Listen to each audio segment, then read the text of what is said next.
So, ladies and gentlemen, it gives me great pleasure to introduce our guest of honor, one of Warmington-on-Sea's most distinguished citizens, a man of many parts, banker, soldier, magistrate, alderman, and secretary of the Rotary Club.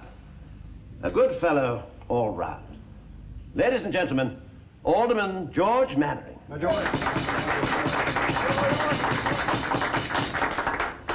Chairman, Mr. Town Clerk, ladies and gentlemen. When I was first invited to be a guest of honor tonight at the launching of Warmington-on-Sea's I'm Backing Britain campaign, I accepted without hesitation. After all, I have always backed Britain. I got into the habit of it in 1940. But then we all backed Britain. It was the darkest hour in our history. The odds were absurdly against us. But, young and old, we stood there, defiant, determined to survive, to recover, and finally, to win. The news was desperate, but our spirits were always high. Who do you think you are kidding, Mr. Hitler, if you think we're on the run? We are the boys who will stop your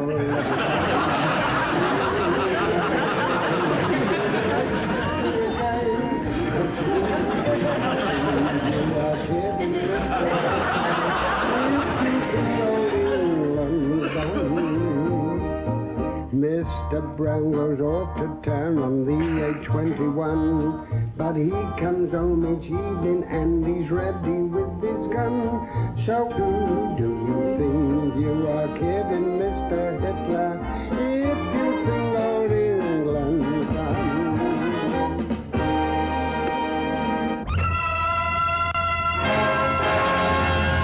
The massive Nazi war machine is pushing its way across Europe, laying waste neutral countries with a savagery unmatched in history.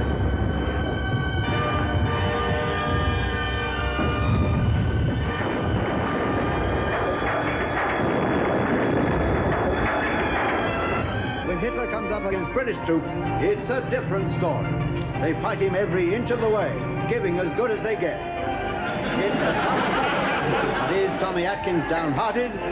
We'll say he's not. Why should he be with a leader like this? To make Tommy's task more difficult, a new menace has been added to an already brutal struggle.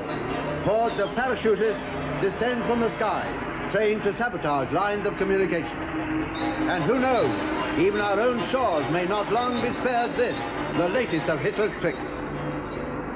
We all have our part to play, and every effort is being made to confuse the enemy.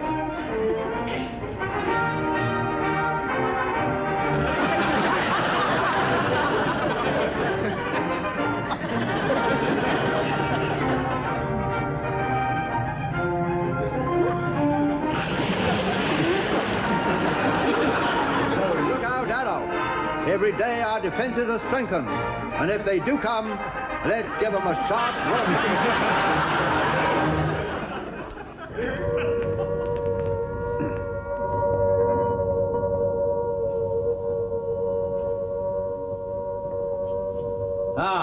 Going home, are they? Sir? Well done, Pike. Oh, by Jove, these things are heavy. Oh, that's the sand being wet, sir. If you waited for the tide to go out, it'd have been twice as easy. Well, never mind, Pike. They'll keep out the German bullets, that's the point. Don't take so long over the next one. Well, that's not my fault, sir. I spent 10 minutes picking the shrimps out of that lot. Thank you, Mr. Wilson. On there, please. Well, that's a reasonable field of fire, I suppose. It covers most of the high street. Oh, yes. Yes, I think we can quite happily say that Jerry's parachutists will be as dead as mutton from Stead & Simpson's to Timothy White's. We'll get a clear run down to the Pier Pavilion if that blasted woman to get out of the telephone box. That'll be Mrs. Hoskins calling her sister in Petford. She'll only be 3 minutes, sir. Well, let's hope that Hitler stays his hand till Mrs. Hoskins gets the pips. Let's hope he waits until we get a machine gun. It's the last one, sir. What do you mean, the last one? They're nowhere near high enough. Oh, well, there's no more sand, sir. No more sand? Nonsense, there's a beach full of it down there. Oh, well, the tide's in. The war's up to here. Went right over my mum's Wellingtons getting that last one. She went on about it. Pike, the dampness of your mum's Wellingtons is of very little consequence when the whole of Europe is writing under the Nazi heel. No, my mum won't see it like that, will she? Well, sir, I suppose we could get some more sand at low tide. Time is not on our side, Wilson. Ah. We must improvise. Tell me, how much copper have we got? Copper? Yes, copper, pennies. Well, I suppose about 10 5-pound bags. Don't get 'em, Pike. Lay 'em out along here. Yes, sir. I don't think we ought to do that, you know, sir. Why not? Well, it'll cause a penny shortage in the town. Well? Well, it'll be very inconvenient, sir. Very well, don't they know there's a war on? I don't think head office is going to like this at all, Oh, sir. Wilson, this is no time for red tape. At any moment, hordes of German parachutists may drop on us from the skies. Well, they'll be using all sorts of disguises, you know. Hmm? A whole platoon of them could come dressed as nuns, set up their headquarters in that church across the road, and you'd never notice. Well, I think I would, sir. You see, that happens to be the Methodist chapel. 2 bags, sir. Ah, well done, Pike. Well done. The cashier says, will you sign for him as though you're putting him in the vault, or shall we open an account in your name and give you an overdraft? I'll talk to him later. See you, that is, Wilson. Yes, of course. Sad not to be disturbed. Yes. Now, here, Pike. Take this paper, lick it, and stick it in crosses on the windows. It's an Army dispatch rider from GHQ Eastern Command, sir, and he's got a packet. Oh, poor devil. What was it, a sniper? It's for you, sir. Oh, this is the moment I've been waiting for. Pipped them to the post, did I? A few weeks ago, I sent a letter to GHQ asking for instructions in case of an invasion. I told them that I held a commission and that I'd served in the last conflict. Somewhere in the Orkneys, wasn't it, sir? I was a commissioned officer, Wilson, and I served in France during the whole of 1919. Yes, but the war ended in 1918, I thought, sir. Well, somebody had to clear up the mess. Oh, yes, of course. Where were you during the war? Mons, Gallipoli, Passchendaele. I was a sergeant in the RS. Never mind that now.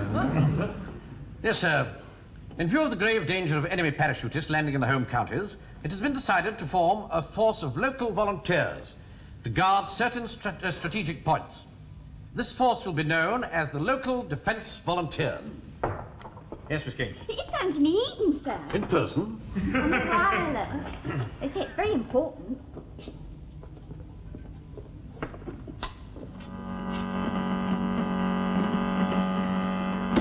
We want large numbers of such men in Great Britain who are British subjects between the ages of 17 and 65.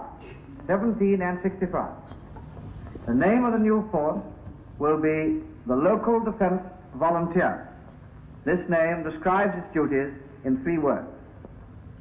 Here then is the opportunity for which so many of you have been waiting.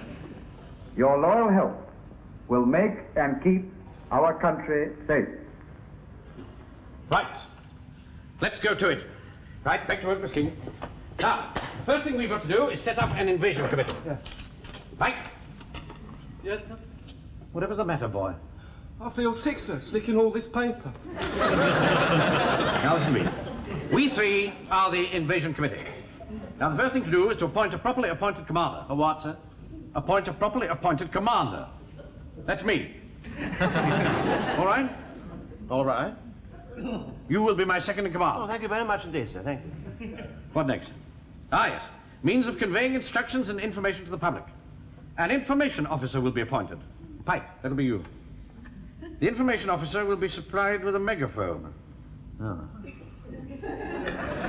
Ah! Hold that, Wilson. Yes, of course. All right, like that. Yeah. You'll find that in times like these, improvisation is the keynote to success. Well done, sir. There's your megaphone, lad. Now, your first job is to jump on your bicycle and go round the town delivering this message. All local defence volunteers to report to the church hall at 6 o'clock tonight. Try that. Oh, come here, let me show you. All local defence volunteers to report to the church hall at 6 o'clock tonight.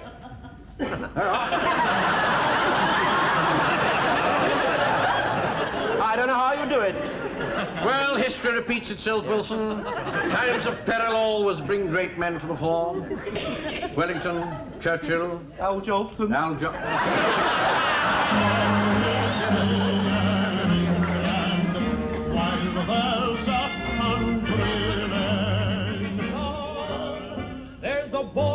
coming home on leave.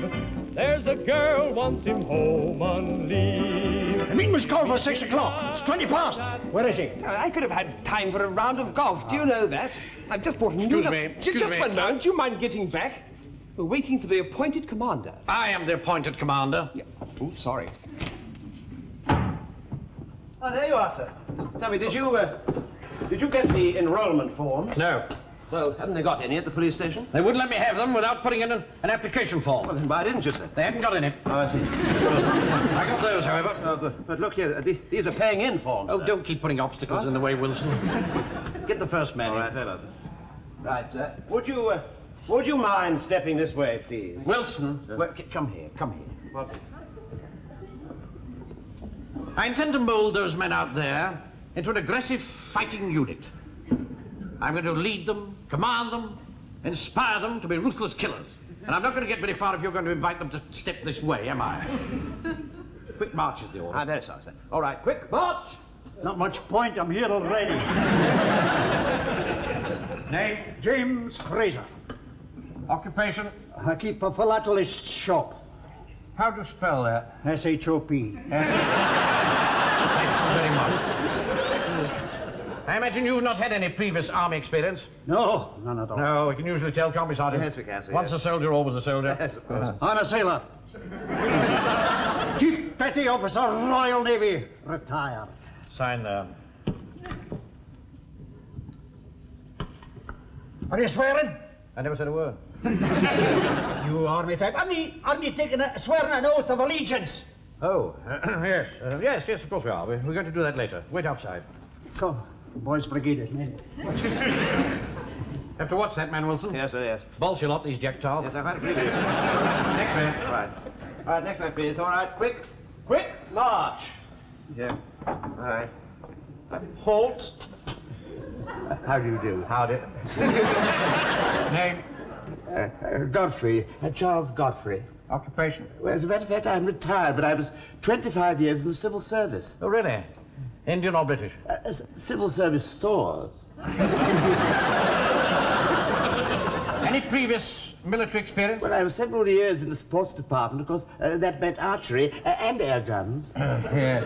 Well, no doubt your knowledge in specialist fields will be of great use to us. Would you sign that, would you? Oh, I'd love to. Is that all? For the moment. Don't I get a receipt or something? This is a fighting unit, not a dry cleaner's. Do that, would you, please? I'm sorry. Right turn. Quick march. And just veer round to the right. Evening, gents. Name? My card. Joe Walker, wholesale supplier. I suppose you won't be with us very long. You'll be called up any day, I should think. Oh, no, Gov, no. I'm, what's his name? Reserved occupation. How do you make that out? Well, I'm an wholesale supplier, aren't I? I mean, I supply essential supplies. Any previous military experience? I've got a girlfriend in the ATS. Yeah, all right. Oh, by the way, any time you gents require anything, you know what I mean, just give us a tip, you know what I mean. Thank you very much, yes. We'll bear it in mind. Right turn. Quick march. Pardon? Right turn. Quick march. Well, you might wait for the ink to dry.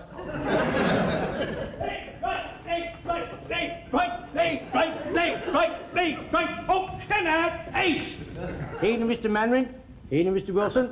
You know me, don't you, sir? Right. Yes, Mr. Jones, the butcher, from the High Street, isn't it? That's right, sir. Don't you think Mr. Jones is perhaps a little bit too old, sir? Old? Who are you calling old? Oh, no. You give me a chance to get to those Jerry parachutists, I'll soon sort them out. You see, Wilson, keenness that counts, Yes, not of age. course. That's the ticket, sir. I'm as keen as mustard. Have you any previous military experience? Now you're talking. I signed on as a drummer boy in 1884. Later, saw service in the Sudan. Fought the Fuzzy Wuzzies. Fuzzy Wuzzies, they were the boys. They come at you with a great long knife and zip you right open. I soon find out if you got any guts or not. Them Fuzzy Wuzzies, they was the only one that could break the British square. Not like those Jerrys, they couldn't break the skin off a rice pudding. They don't like the cold steel, you see, sir. They don't like it up 'em, you see, sir. They don't like the... Get him a chair, Wilson. You sit down, they don't overexcite yourself. No, that's right. That's right. Thank you, sir. That's all right. I'm not as young as I was, sir. But that's not going to stop me being in there with the bayonets over the cold steel, No, sir. quite Not so. gonna stop Quite me, so, sir. Mr. Jones. I think you've made your point. Yes, sir. Just sign that, would you, please? Certainly, sir. Thank you, sir. When did you leave the army? 1915, sir. I was invalided out, sir. The old minces, I couldn't quite make the focus, I see, sir. Presumably that's why you've signed the table. I beg your pardon, sir. Right. Thank you, Mr. Jones. Oh, sir. Yes? There's a couple of pounds of steak there, sir. Compliment to the house. Oh. Yes, sir. Oh, by the way, sir, what about my stripe? Your stripe? I was in Lance Corporal for 14 years. Can I keep it? No, Jones, I'm afraid you can't. Well, in that case, I'll keep the steak, I think. Let's not be too hasty about this. We shall be needing NCOs, you know, Wilson. Yes, of course we will, sir, yes. Yes, and I've no doubt that Mr. Jones's previous military experience could stand us in very good stead. Yes. Right, that's all. Lance Corporal Jones. Thank you, sir. You're a gentleman. Well, TTFN, about that. Leg, right, leg, right, leg, right, leg. Can I do you now, sir? Yes, very good. Very funny, sir. Awfully good. Oh, we'll share this later, shall we? Sort it out very quick. Right, who's in charge here? I am. Why? Right, we'll get this all cleared out at once. What? Come on, get these blokes out of here. Are you out of your mind? Do you realise that history's taking place in there? In 5 minutes' time, an ARP lecture is taking place in this hall. I am trying to enrol men for the LDV, and if you're not very careful, I shall requisition this hall for military purposes. You're too late, mate. It's already been requisitioned for the civil defence for my purposes. So get this lot out so I can carry on with my lecture. Are you asking the army to retreat? Why not? You've had plenty of practice lately. That's all. Look, gents, we don't want to get excited, do we? I mean, I've got my job to do and you've got yours. If you want to carry on here in this office, well, it won't bother me. But get this other lot out, quick, sharp. Go. Blimey, pulled it in, old but come on. Oh, so what are we going to do, sir? We've only enrolled 4 so far. Well, we'll just have to dispense with the formalities. Get them all in here. All right. Yeah. Right, come out. At the double. Inside here. All of you. Come on. All right, Come on now. Gather round. Quickly, please. We all in.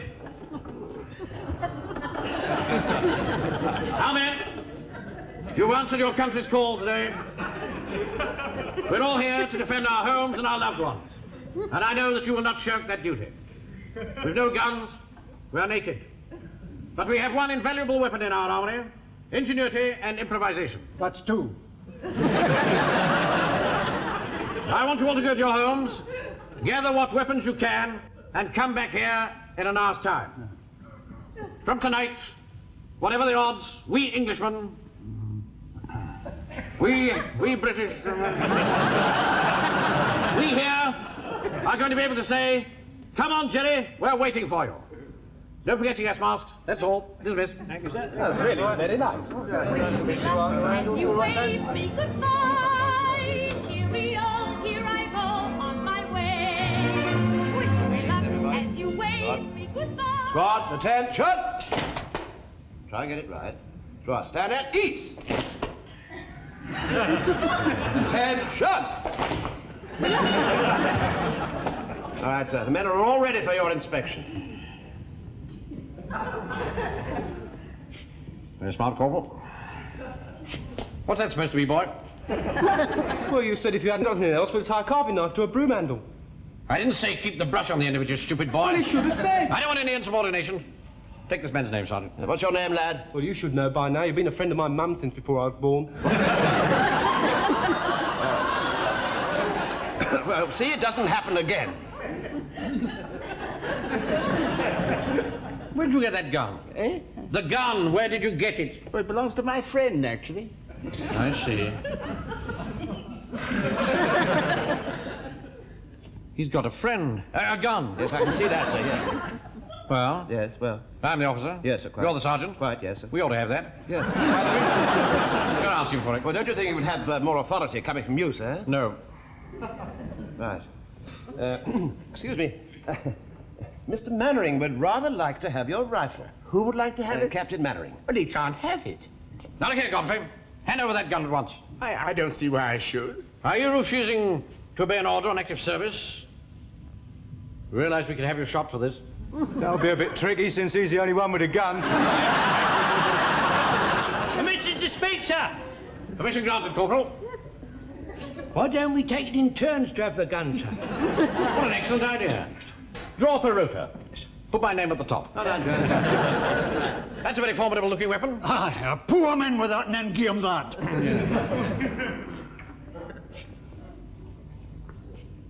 You needn't have bothered to dress.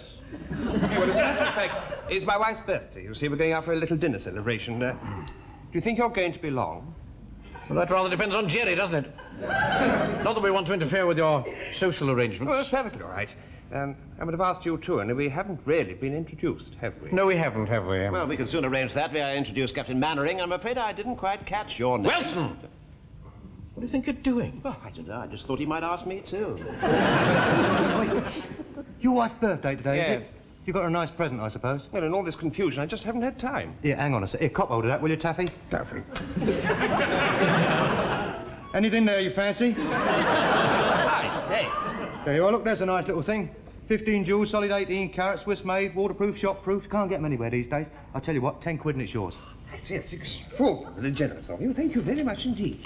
So, Thank you. don't suppose I could interest you in anything, could I? Yeah. Thought not. Roll, stand in, eat! Stand easy. Splendid turnout, men. Splendid. If in 1 hour we can achieve this formidable fighting potential, think what we could do with a week's training. Now, I've got some good news for you. GHQ are rushing our weapons and uniforms down here at once. Oh, that's good, sir. Maybe here any moment. Meanwhile, time is not on our side. The enemy may strike tonight. So, we must learn how to deal with it. Now, squat down on the floor. At the double? How can they squat at the double? Right, Dad. There you go, then. Right. Now, Sergeant Wilson has very kindly drawn this representation of a German tank for us. And I want you to observe the following point.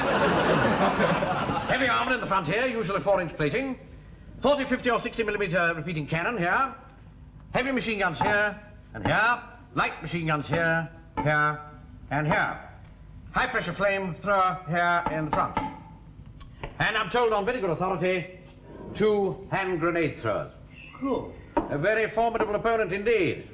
But we're going to tackle it. The question is, how? Now, How about some sugar, sir?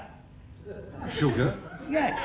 How would you use it? Well, you stick it in the petrol tank, and the engine fizzles out. Yeah, that's right, sir. I read about that somewhere. Yeah. That's right. That sounds a very good idea, doesn't it, you, Very Sergeant? good indeed. Shall I put in an application for an extra sugar ration, sir? Yes, we can try it once. If it doesn't work, we'll put the rest in our tea. How about some spuds? Spuds? Yes. You stuff one up the exhaust pipe, and that fails the gases from coming out the engine, and the engine stops. Yeah, that's right, and all, isn't it? I see. Just, yeah. Unfortunately, Corporal, these Nazi tanks are equipped with very long, thin exhaust outlets. Well, we could use long, thin spuds. Charlotte's Beauty, sir. King They're long Edwards. and thin. King Edwards. No, Charlotte. What about a carrot? That's got thin end, isn't it? Yes, do that. If that doesn't work, can we have some chips? Well, now, your suggestions have stimulated a very lively discussion, but I think for today we'll concentrate on my methods. Now, here are the weapons. Blanket, tin of petrol, crowbar, petrol bombs, and a box of matches. Now, this is the procedure. First of all, we take cover, concealing ourselves from the tank. Here, here. We hear the tank coming, and as it draws level, the first man soaks the blanket in petrol, breaks cover, and rushes towards the tank. Now, we're going to need a tough commando-like boy for this. Pike, you.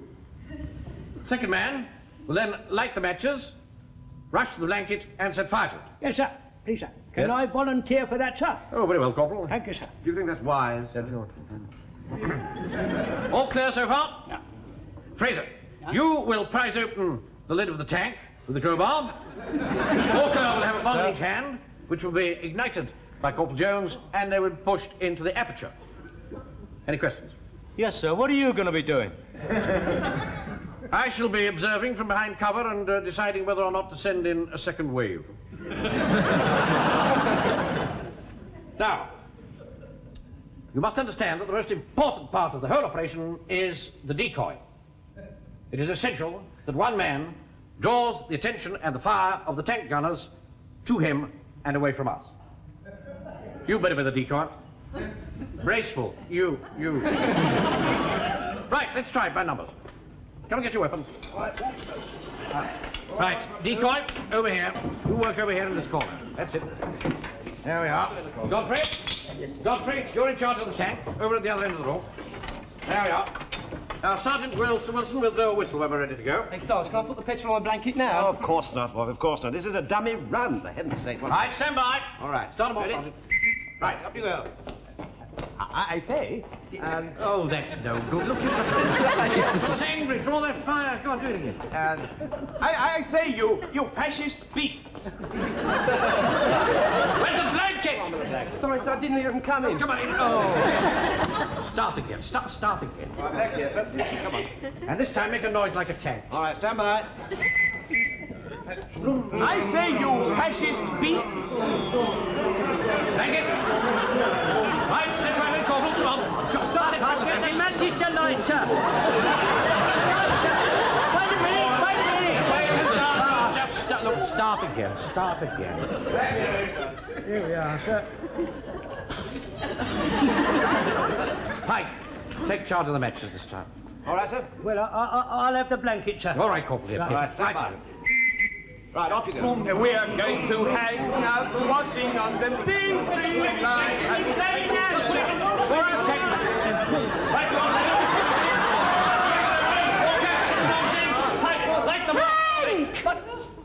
It's your bedtime. I can't come now, Mum. I'm blowing up the tank. Yes, dear, well, you'll just have to blow it up tomorrow. Oh, I'm surprised at you. After all, you know what time he goes to bed. Go along, Frank. Yes, go along, Frank, go along. Will you be round later, Arthur, for your usual? Maybe. Later. All right, fall in, sir. Come on. Laurie from GHQ, sir. Ah, this is it, men. Our weapons and uniforms are Captain Mannering, sir. Yes, come along. I think I know what you've come for. Just signed there, sir. Yes. Sergeant, fall the men in outside to help unload. Oh, I don't think that'll be necessary, sir. What? Here are your uniforms. And your weapons. Thank you very much. Thank you, sir. Good Lord, it's Pepper. Pepper? Pepper. Enemy for throwing in the face of. 5 feet. Well, perhaps not quite what we'd expected, but every weapon in our armory is another nail in the enemy's coffin. Hand out the armbands, Corporal. Yes, sir, yes, sir. Sergeant, dish out the paper. All right, very well. All right, take one of these. Each one. Thanks, sir. There you are. Well, one for you, guys. And take it with you wherever you go, men. If you see any parachutists, let them have it. That and the cold steel, sir. That's the spirit, Corporal. Yes, Well, we're making progress. A short time ago, we were just an undisciplined mob. Now we can deal with tanks. We can kill with our pikes. We can make them all sneeze with our pepper. And after all, even the Hun is a very poor fighter with his head buried in a handkerchief. But remember, men, we have one invaluable weapon on our side. We have an unbreakable spirit to win. A bulldog tenacity that will help us to hang on while there's breath left in our bodies. You don't get that with Gestapos and jackboots.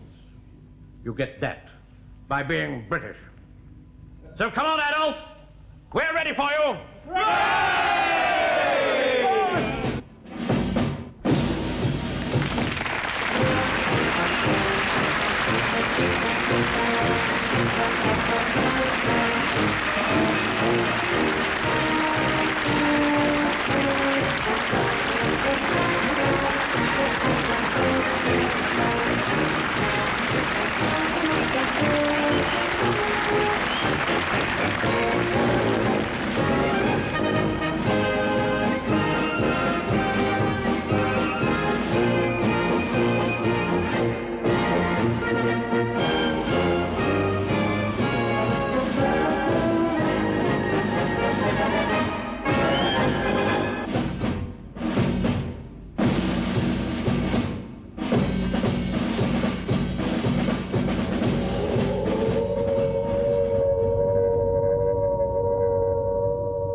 kidding, Mr. Hitler, if you think we're on the run. We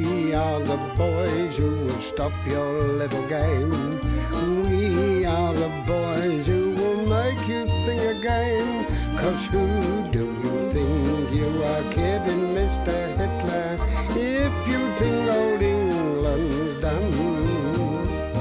Mr. Brown goes off to town on the A21, but he comes home each evening and he's ready with his gun. So who do you think you are kidding, Mr. Hitler, if you think old England's done? May the 15th is a very special day for Britain's citizen army, the LDV.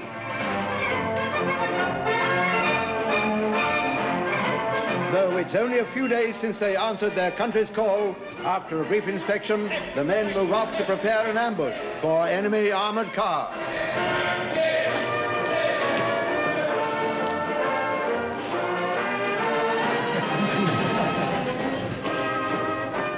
Shortage of weapons is no handicap. Everything that can be used to harass the enemy is pressed into service.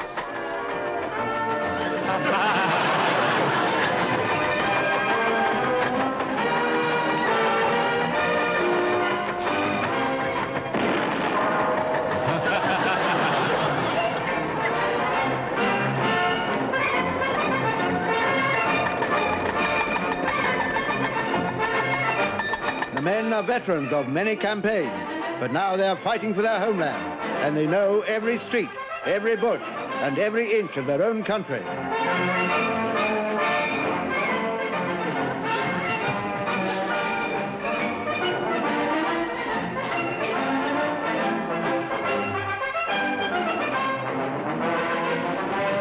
For strenuous exercises like these, the men must be really fit.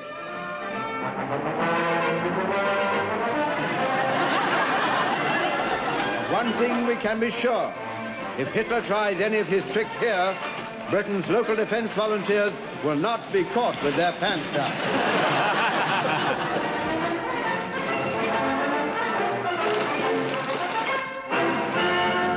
I saw you in the light of 17 Here, the manager's late, isn't he? Oh, well, we're on LDV manoeuvres all day yesterday. Perhaps it was too much for him. It is like a lot of kids playing soldiers. Now, let me tell you that you can't... Miss King. Morning, Pike. Has Mr. Mannering signed the reconciliation? Oh, they're in their act tray, sir. I see. Mr. Mannering's mail is on my desk. Would you get it for me, please, Yes, sir. Pike? Oh, Lord. Morning, Pike. Dear, oh, dear, oh, dear. We're not spreading alarm and despondency, Oh, are we? it doesn't look too good to me, sir. Have a look.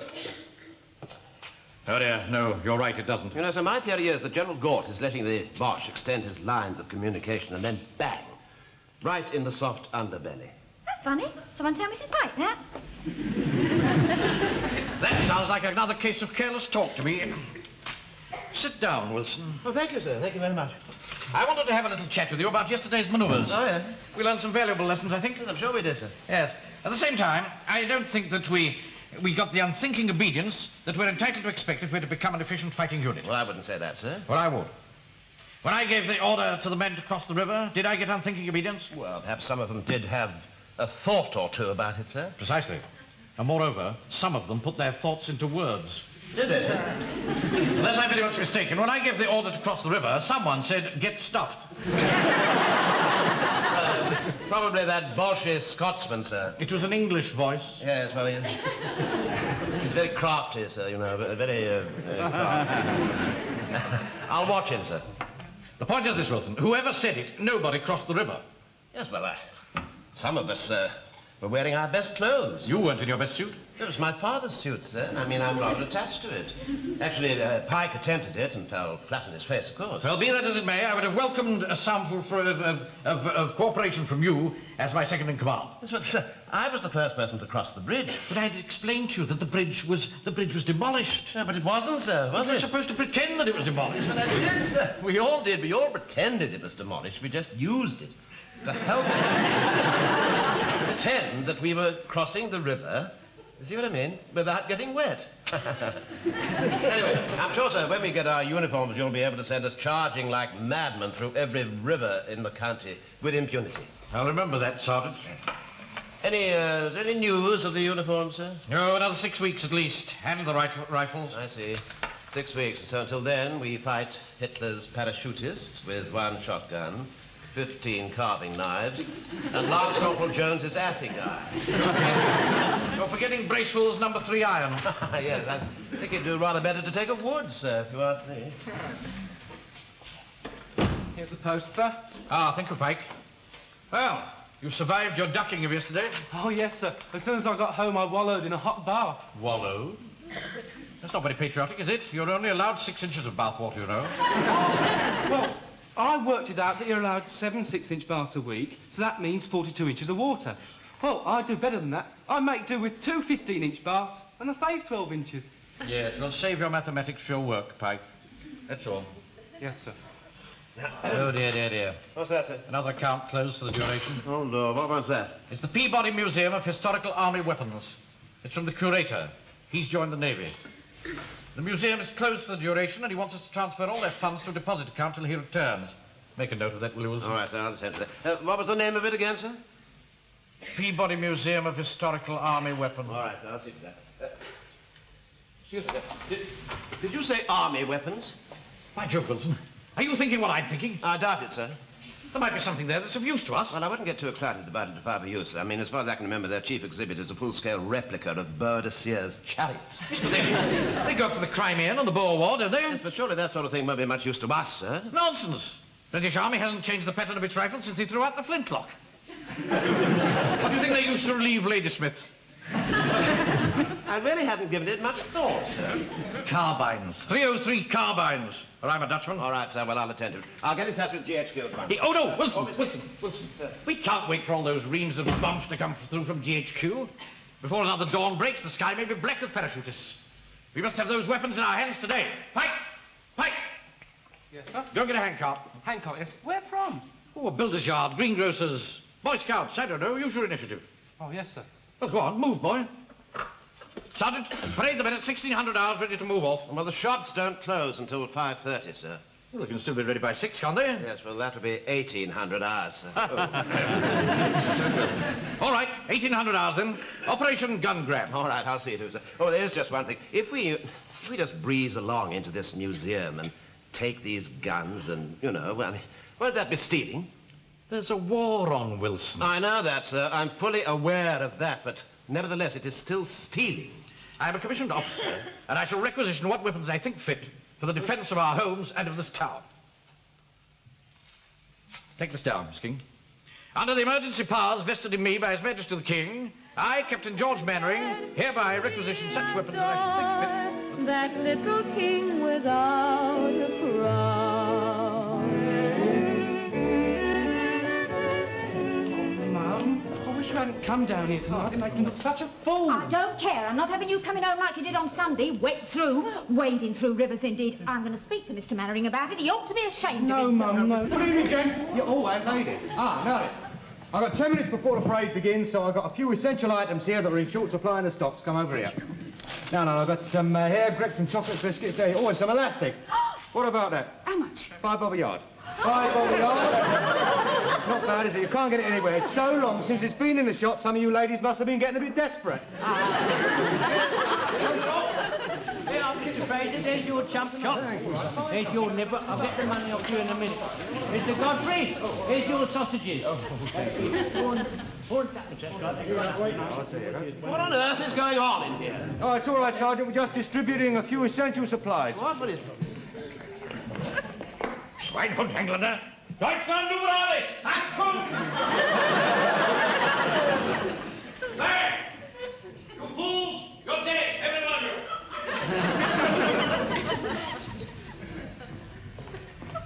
That is a German grenade. Is it? I am a German paratrooper, and you are all dead.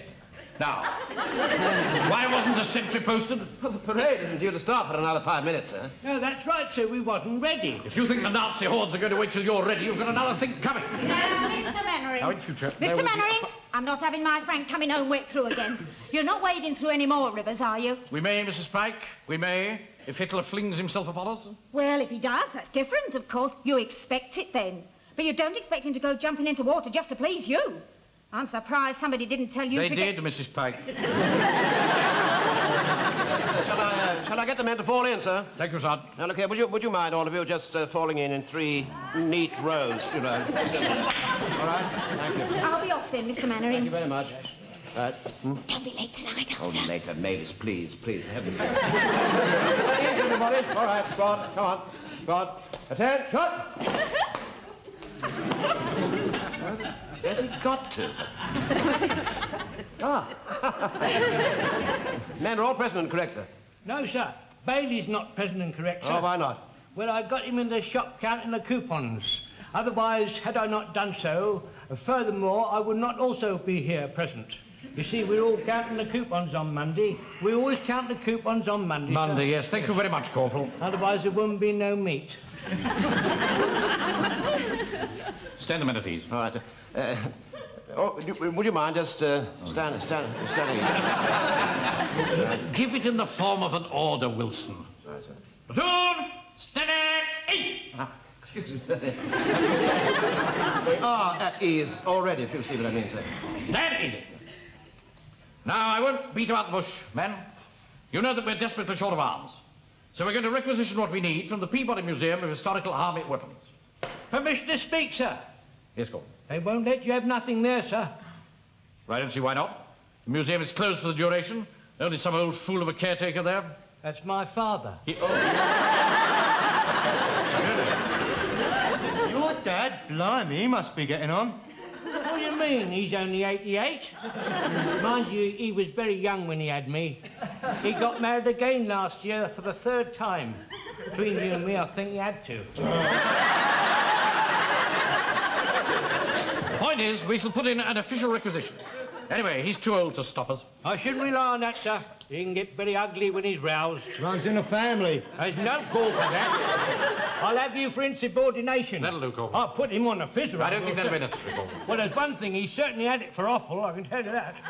I was only joking. Be quiet in the ranks. Mike, did you get the handcart? Oh, no, sir. But Henry's going to lend us his horse, a milk float. Who? Henry, sir, the milkman. Oh, really? Oh, that's very generous of him, I'm sure. But he's come himself, sir. He's sitting on the steps over there, sir. Ah! That's right, Cook. You see, Flash, that's me horse. He won't ship for no one else but me. Oh, I see. Capital. Right. Pull the men in outside, Sergeant, and quick march to the Peabody Museum. All right, sir.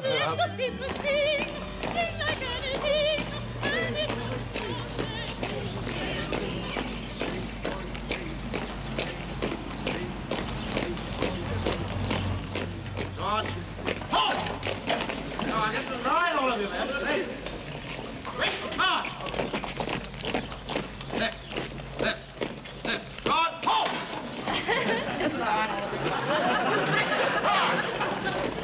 Left, right, left.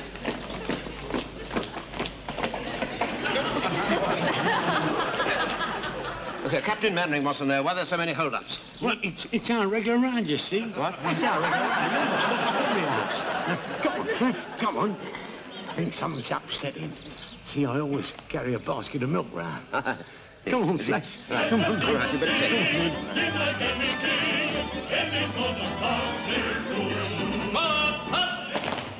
Pull up. Somerson. Ring the bell. All right.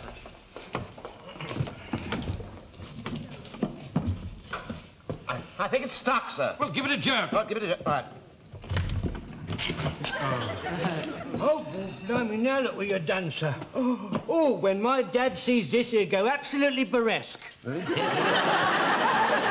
back, Wilson. Yeah, do try and shove it back, sir, please. Oh, now look what you've done, sir. Now, when he sees that, I don't know, he'll go off properly, he will, sir. He'll get ugly, won't he? Don't you start on me, young Joe. Sir, I can hear someone coming. I think you better let me talk to him, Get sir. on, Corporal. Yes, sir. What you want? Hello, Dad. It's me, young Jack. Took you long enough to come round. Don't be like that, Dad. There's a war on. There's a what? There's a war on. Oh, I wondered what the noise was. How's Elsie? Well, it's her legs, you see. What? Her legs are troubling her. They never troubled nobody else. fat, bulging things, like an elephant. There's no need to get personal about our Elsie. We never done you no harm. You never done me no good, neither. You never deserved no good, you randy old drunk. You see, you always did get ugly. You're the one who's getting Well, sir. I'll take over here. Now, Mr. Jones, I've come to requisition some weapons. Who are you? I'm Captain Mannering. I'm the manager of the Swallow Bank. Captains don't manage banks. Oh, I think if you ask anybody in the town, they'll tell you that I'm the manager. I've recently taken over command You're of... a liar. I've been going to that bank for years. You never served me. Oh, no, I don't serve people. I'm in my office at the back. Oh, afraid to show your face, eh? Well, you won't get nothing from me, so clear off. No, Mr. Jones! Mr. Jones, open this door at once. Yes, sir, I told you he'd get ugly. By the powers vested in me by His Majesty King George VI, I demand you open this door. It's no good mentioning King George VI. He still thinks Queen Victoria's the king. All right, you asked for it. Very well, men. There's only one thing. We shall have to force our way in. Do you think we should, sir? I'm the commanding officer. I'll take full responsibility. Sir, look what we found, sir. It's a scaling ladder. There's a load of stuff round the back, sir. They've got battering rams, Norman siege catapults. That's an idea. Couldn't we catapult someone out of the roof? Are you volunteering, Godfrey? I thought one of the young gentlemen might be more suitable. Yes. Well, we saved that as a last resort. Put the ladder up against the wall. Now, Sergeant Wilson, you will follow me. Right, sir. I shall lead the assault, and the troops will follow.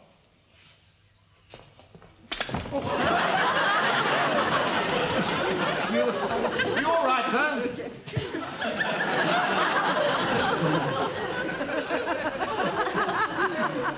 Not very safe, is it? What do you expect? It's 300 years old. Did you say there was a battering ram round the corner? Yeah, that's right. Yes, sir. There is, yeah. Right. Come on, men. Follow your commander.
Hey, Sergeant, take the men up. Corporal, take the men up. Sorry, you'll have to have it cold.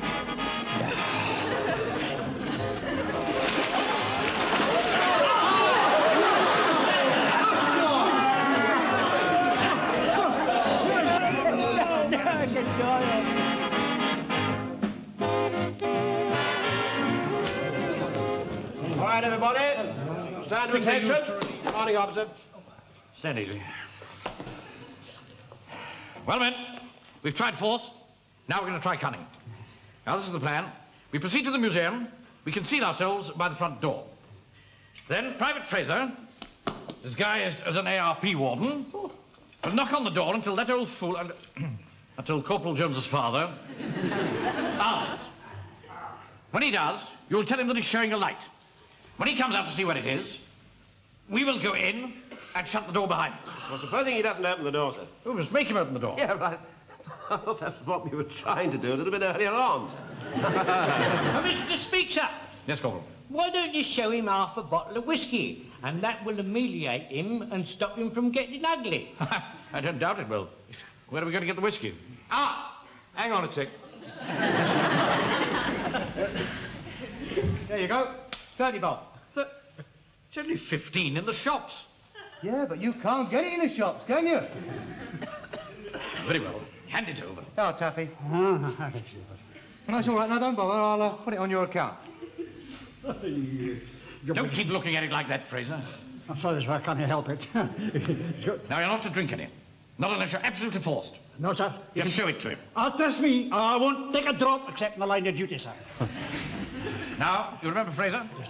It's your job to keep George Jones occupied while we go into the museum and help ourselves to what weapons we need. We'll then load them on the transport. Mike, did you get that scout car? Oh, yes, sir. Good, good. Who's this? Oh, well, that's the patrol leader, sir. He's got to come with us. He says it's more than his job's worth to let the cart out of his sight. I see. Synchronize your watches, gentlemen. The time is now 1900 and... The time is now 9:15. That's 2 whiskers past Mickey Mouse's nose. If everything goes well this evening, gentlemen, the platoon will be fully armed.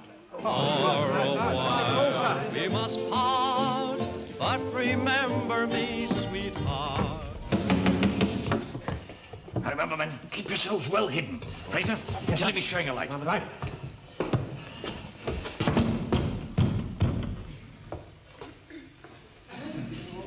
No. What you want? How many are free warden? Your light showing. No, I have not. Come outside to receive it yourself. I'm not opening the door in my nightshirt. Didn't you know you had a door in your nightshirt? You ought to be with it, Ma. Buzz off. What's that, whiskey? Just keep the cold out, and every now and then. Like some? I'll have a drop. You got to open the door and come out first. Hold on. Come on.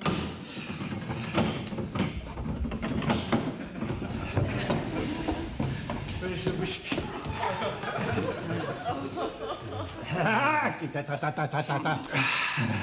Now, where's this flaming light? This way, come on. I'll show you.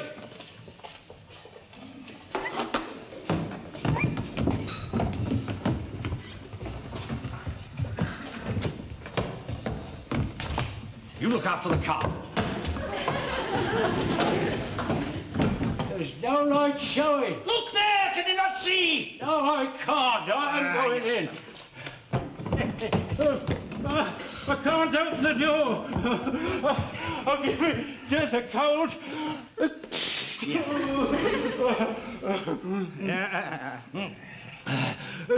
Flaming exit you are. Now I'll have to get into the lavatory window at the back. Come on, give us a hand.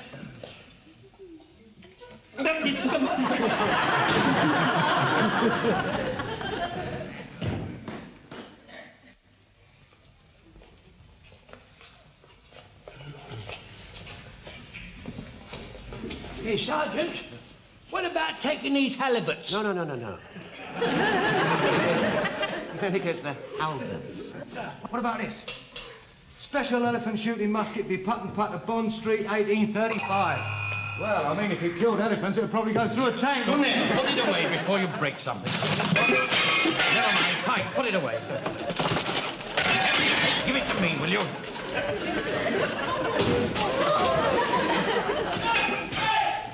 Oh, wait a minute, look at this. Hey, a tin Liberty bodies. It's a breastplate. It's supposed to protect the top. Well, how do you protect your bottom? Don't get me back to me. Sir, look, is what we want, three carbines. British infantry weapons during the South African War. Ah, that's it. How many are there? The case is empty. Empty? There's another notice here. What does it say? Requisitioned by Enser, 5th of March, 1940. Enser? What on earth do Enser want with rifles? Very awful audiences sometimes. All right, Sergeant. Yes, sir. Time to withdraw. Back to base. Right, sir. Hey, what's it? Chinese rocket gun 1901 used against the Boxers. Oh, poor little creatures. They never did pay heed to animals, Easter Sueys. That'd liven up manoeuvres a bit, wouldn't it, eh? Yeah. Here, what's this? Hello, it's got a sort of grenade thing on the end. Oh, they're yellow fiends. Yeah, well, I'd make a mess of you, wouldn't it? Lovely. Come on, give us an hand. Come on, then, let's use it. Come on, then. Steady. Don't push too hard. I've got to find something to stand on. Right, go on. Hang on. I've put my foot at something. What? Help! Pull me back! What is it? Pull me back! What's the matter? I've got my foot stuck down there. Watch it! Here, get a hold of that. Go on.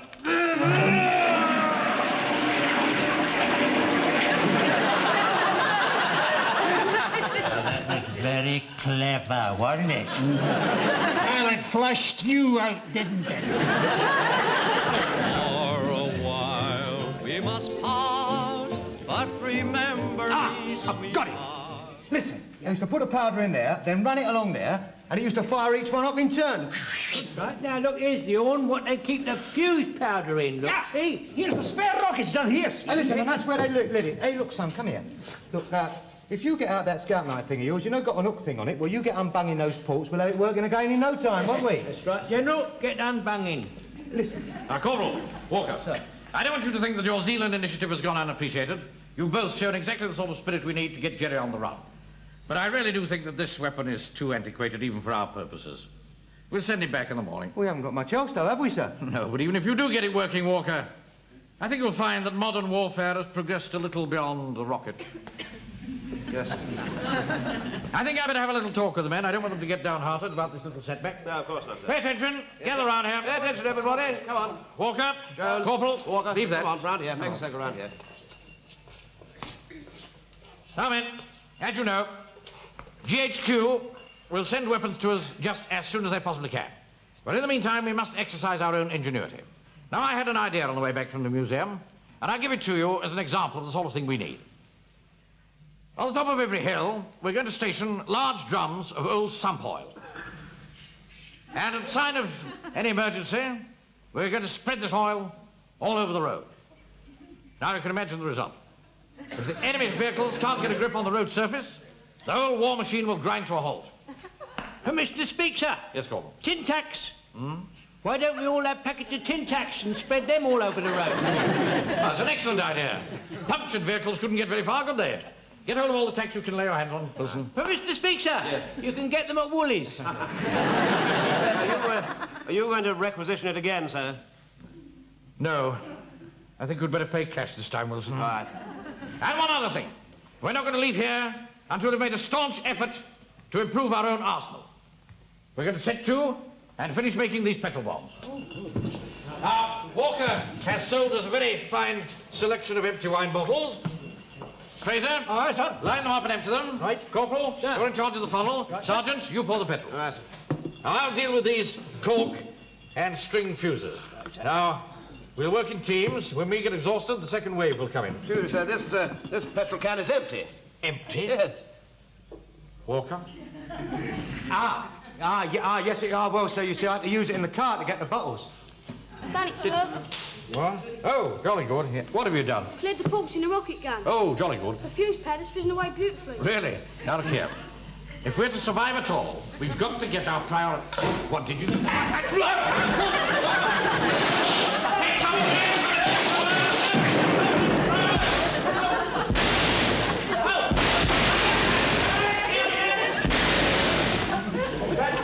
Fireworks going off after all these years. Good Lord.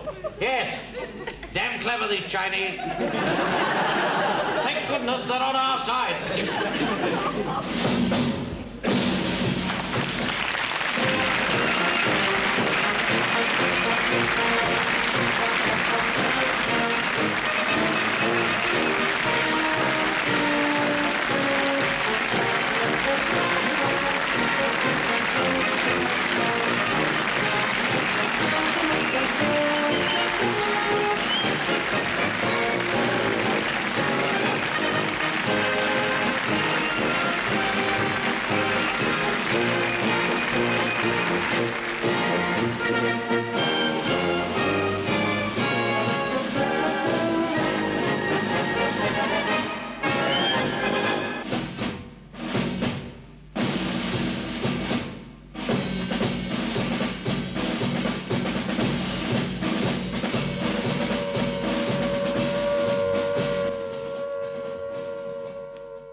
kidding, Mr. Hitler, if you think we're on the run. We are the boys who will stop your little game. We are the boys who will make you think again.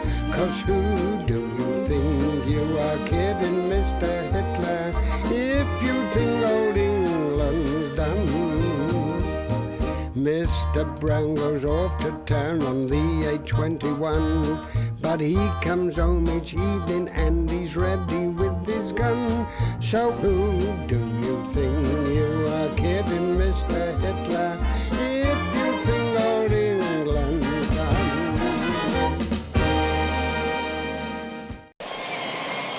On sea and air, the struggle continues to win back our civilization. While our army continues to fight with all the gallantry of our great tradition, let us not forget the citizens who come home after a hard day's work and then go on parade as local defense volunteers. Here they're preparing a few surprises for any unwelcome enemy visitors.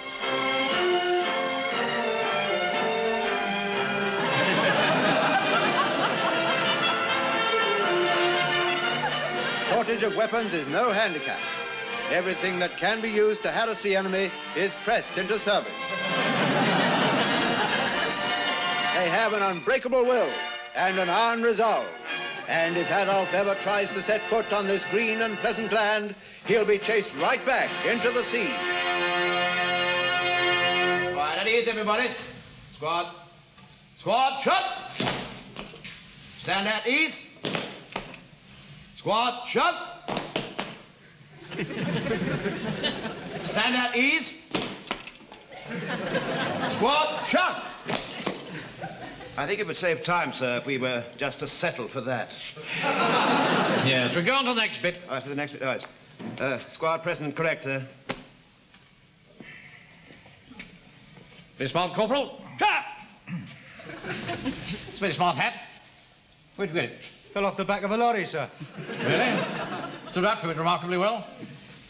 That needs sharpening. Well, it's all right when I carved a joint on Sunday. How did you get a joint on Sunday? Only serve you with a pork chop. Mind your own business. I don't have to tell you everything. All right, that'll do, that'll do. Well, he's registered with me, sir.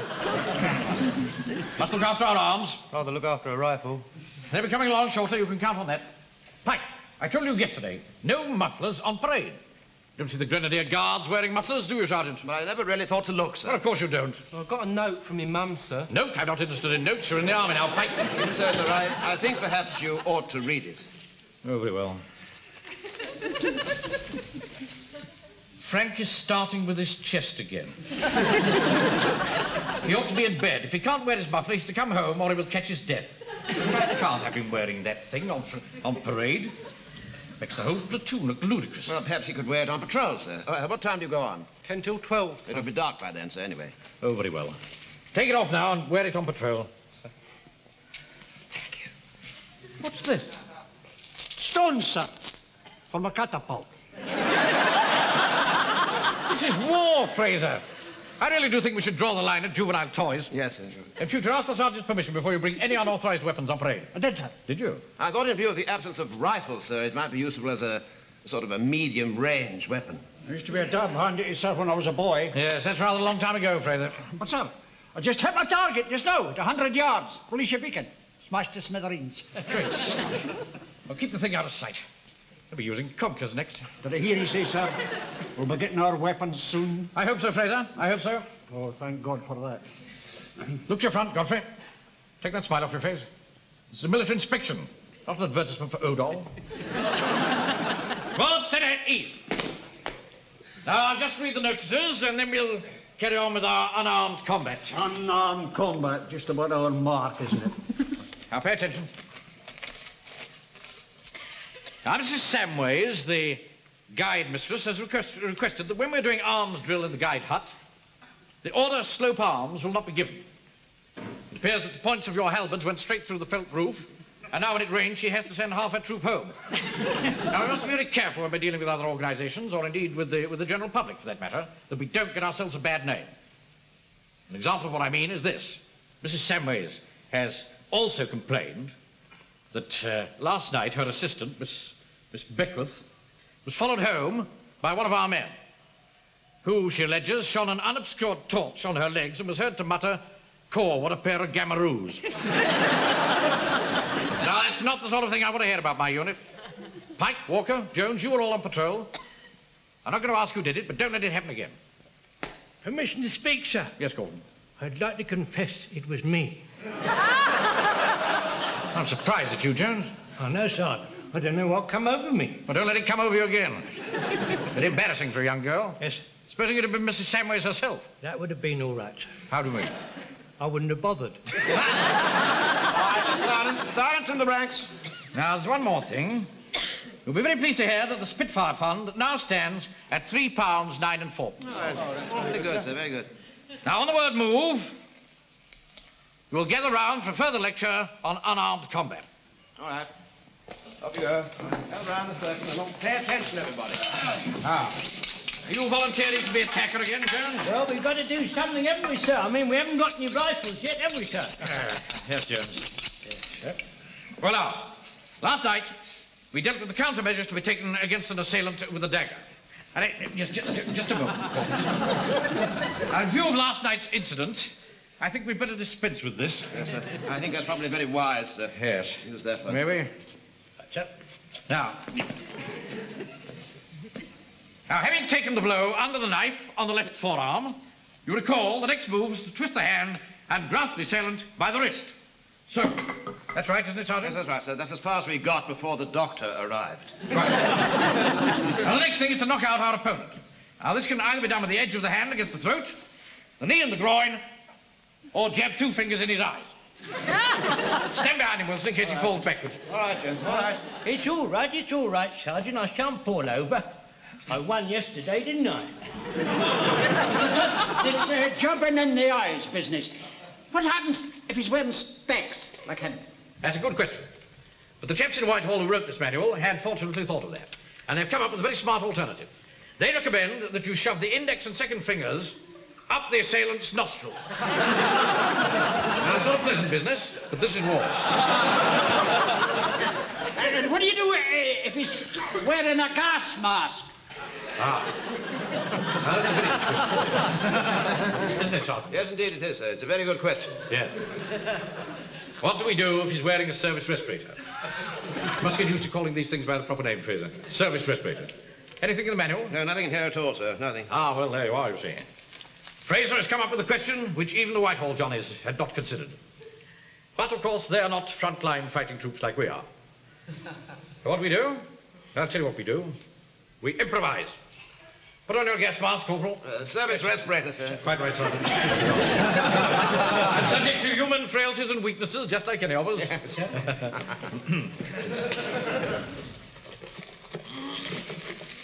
Do you mind holding that, please? Yes, of course. Yes. Corporal, this is supposed to be in a state of instant readiness. Yeah, well, they're cat pieces for Mrs. Forster's cat, you see. She helps me count the coupons in the evening, so I see her cat right, you see.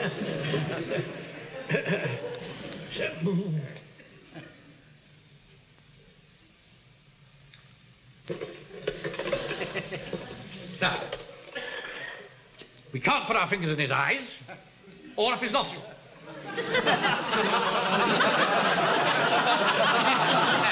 Which is presumably why you asked the question, Fred. So what are we to do? Any suggestions? Breathe on his window.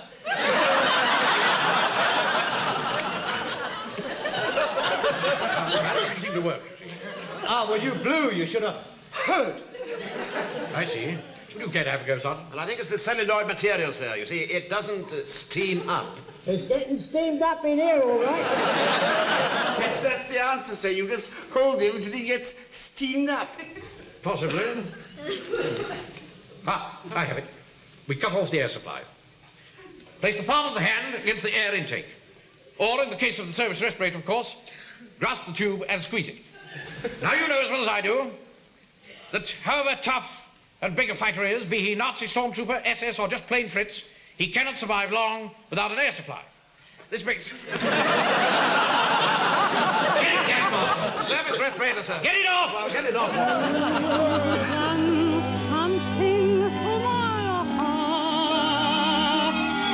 Are you feeling better now, Jones? Oh, sorry, sir. I was overcome, sir. It's all right, Jones. All right. It wasn't your fault. No, sir, well, I wouldn't normally snuff out like that, sir, but my morale's all shattered, sir. I tried to keep it from the men, but what can you do with a shattered morale, sir? Yes, I'm terribly sorry. I feel entirely responsible. No, sir, it's not you, sir. It's all the women. They come in the shop trying to get a bit on the side, sir. I'd like to oblige them, but I can't, sir. What can I say to them? I'm used to joints, Mr. Manring. Sirloins, top sides, spare ribs, wing ribs, legs of lamb, legs of pork, in all sizes and description. You mention it, I've sliced it, sir. And now all I can give them is a measly 1 and 10pence, sir. And you don't realise the precision involved. You see, you're slicing it and you've got a bit of a shaky hand. You put it on the scales, 4pence light, there's all hell let loose, sir. Well, there it is, Jones. You see, it happens to all of us. Yes, must remember there's a war on. Yes, sir, but not only that, I'm sitting in the shop there with just a couple of rabbits hanging up and a tin of corned beef in the window, and if that ain't bad enough, after I've finished work and having me cup of tea, I take my assegai out and sharpen it up a bit. Then I'm coming on down to parade, and I think they're going to give me a rifle tonight. But there never is. There never is. No. Our first casualty, Wilson. I didn't think Jones would go like that. You know, I had my doubts about him right from the start, sir. Oh, no nonsense. He's only dying to have a crack at Jerry, just like the rest of us. Unless we get them their rifles very soon, sir, I think their morale is going to drop to rock bottom. Right. I'll soon put a stop to this. Get the men on parade. Tell them that I personally will see that they get rifles before the week is out. All right, sir. Have you any idea about... Don't argue with them. Just go and do it. All right.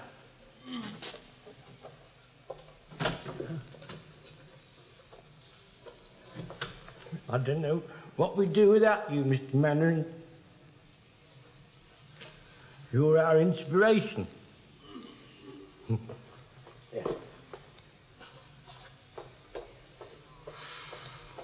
The hour and the man.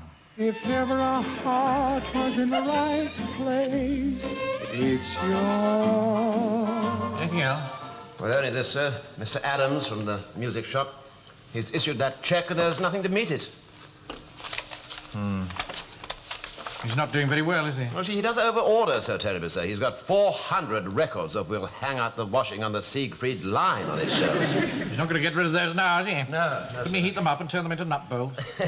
Not any nuts about, sir. Poor fellow. But he's got the right spirit, you know. Oh, yes, indeed, yes. We're very slow to rouse in this country. We don't like wars and bloodshed. But once we knuckle down to it, we fight better than anybody else in the world. I think he should hang on to his records. We will hang out our washing on the Siegfried Line, you know. Cash his check. All right, sir. Any news from headquarters? No, not a thing. I think you were a little bit hasty last night, you know, sir, when you promised the men that they'd get their rifles before the end of the week. Well, I had to tell them something. Got to boost their morale somehow. Yeah. You're both busy. I thought you might like your tea in here, sir. Oh, thank you, Miss King. Very kind of you. Just put it on there, will you? Very thoughtful thing to do. What a nice girl she is. Charming. Just look at that, Wilson. What's that, sir? Not a single currant in it. Remember those lovely buns we used to have before the war, full of rich, juicy fruit? Yes, they were marvellous, weren't they? Oh, look, I'm the lucky one. Look at that. You're the wrong one. That's the one you left behind, sir. Well, you might at least give me one of your currants. Well, of course I will. There you are, sir. Oh, you've dropped it. So You are a clumsy fellow. Don't panic, sir. Please don't panic. I wouldn't have had that happen for the world.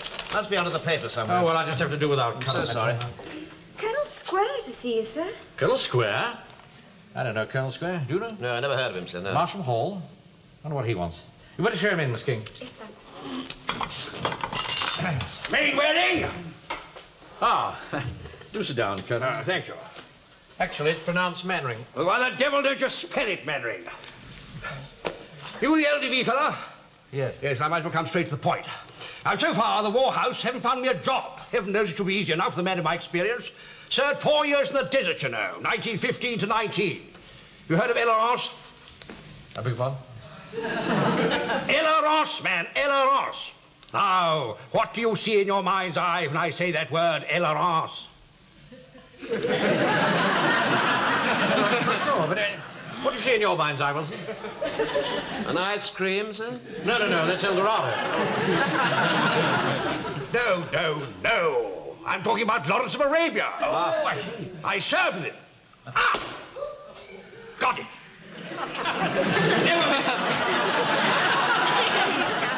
Damn good eye for a fly, you know. There you are, sir. Look, there it is. It's the one that got away. Thank you.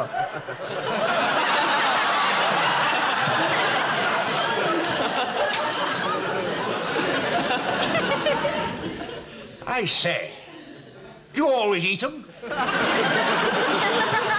afford to waste them. Very hard to come by in wartime. Extraordinary. Well, now, when do I take over? Take over? The platoon man. If I'm going to join your lot, I've got to take over. Well, I don't think there's any establishment for another officer. I mean, I'm the captain, and Wilson here's the sergeant. Might fit you in as a corporal somehow. A corporal? You're mad. Either I'm in complete charge or I don't join at all. I'm quite sure another platoon would welcome me with open arms. To say nothing of my rifles. Rifles? Yes, I've got about 20. Don't you want them? Well, of course we do. Yes, well, so does the Eastgate platoon down the coast. Oh, I know it's a bit of a blow. Lots of you chaps about want to become generals overnight. You mean well enough. You don't know the first damn thing about soldiering. Now, war is a serious professional business. And this situation calls for professionals trained in guerrilla warfare like myself. Now, you march your men over to my house at 6:30, and I'll make soldiers out of the lot of you. But they don't be late. Ha! There's a lot of work to be done. All that damned impertinence. Have you ever heard anything like that? I quite agree, sir. It's going to make it awfully difficult. Difficult? How do you mean? Well, difficult for you, sir. I mean, it's a terrible decision for you to have to take. I don't see how my decision enters into it. Can't have an old fool like that in command. After all, he is a DSO, sir. I'm not suggesting he's not a brave old fool. I've no doubt he is. Brilliant cheat, too. Well, he's commanded guerrillas. Oh, in 1917. What does he know about modern warfare? Huh? What do any of us know, sir? Are you suggesting that I should stand down, Wilson? I'm not suggesting anything. I'm not, sir. I mean, it'll have to be entirely your decision. But commanding a unit like ours isn't like commanding Arabs in the desert. Our men are British. They've got to be led, not bullied. You have to have the right sort of personality. Yes, I quite see that point, sir. But the question is, which is the most important weapon? Your personality or his rifles? Blue skies around the corner. Walk round the corner with me. What's that? Well, are they here yet? What? The rifles. Well, what do you think? We're living on promises, aren't we, Mr. Fraser? Well, I'm not marching through the streets anymore with this thing. I was full of bare gang of kids and they kept shouting, "Hi, mister, can we borrow your toasting fork?" That's quite right. One of them offered to lend me his little toy cat pistol. Yes, he offered me the same. I took it. But this rate will be lucky if we get our rifles in time to fire the victory salute. What you doing about it? He's on the telephone to HQ now. I cannot emphasize too strongly the urgency of this matter. Yes, of course I'll hold on. They're talking to the quartermaster. I see, sir, yeah. Sir? Yes, Walker. I've just been on the blower, sir, to a geezer in the smoke. I can get you the rifles, as many as you want. 18 quid a time. Out of the question, Walker. But where do they come from? Ah, well, you don't ask, do you? I mean, you know, he's a very good mate of mine, this geezer. I mean, he's very reliable, you know. He used to knock them off for the IRA. But, I mean, since he's going to our country, he's prepared to throw in 10 rounds per magazine, you know, special offer. I'm sorry, Walker. Got a Lewis gun for 100 quid. 100 quid? That seems rather a lot. Well, I told him he was being a bit greedy, but he won't shift. Here, listen, come here. I look at it this way. Now, there's a vault full of oncers down at that bank of yours. I mean, who's there to count it except you two? You know what I mean? Your suggestion is outrageous, Walker. Kindly rejoin your platoon. Yeah, well, if you change your mind, you know, Hey, Mills bombs, quid each. Deadly. No! Hello. Manring here. It's about these rifles, sir. Well, couldn't you just let me have half a dozen? There's division upon division of ruthless armed men just across the channel, and all I've got is pikes and pick handles. I see. Oh, very well. Thank you. No luck. No luck. Your paper, sir. Thank you, Pike. Just look at that. Oh, she's rather attractive, isn't Not she? that! Here. Invasion barges moving down from the north. And my men unarmed. It's a pity you made that promise, sir. No, it's not the promise that worries me. If Hitler kicks off, this town is going down in history as being the place that stopped him. We can do it, but we've got to have guns. There's only one solution, Wilson.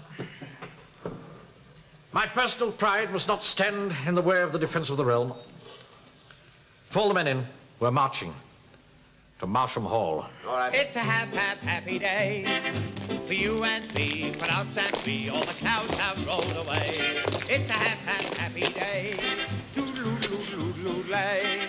The sun shines bright and the world's all right. It's a happy day. Number 1 Platoon D Company, local defence volunteers, reporting to Colonel Square. Tradesman's entrance round the back. Happy day. 420 sunbeams are dancing round my face. 420 more are dancing every place. It's a happy day. Toodaloo-loo-loo-loo-lay. You can't go wrong if you sing a song. It's a happy Left turn. Men, you may wonder why I've brought you here. I am placing this unit under the command of Colonel Square. I'm doing this because not only has he the knowledge to turn you into a fine fighting unit, he also has the rifles. I think you'll find in him an officer of rare distinction and quality.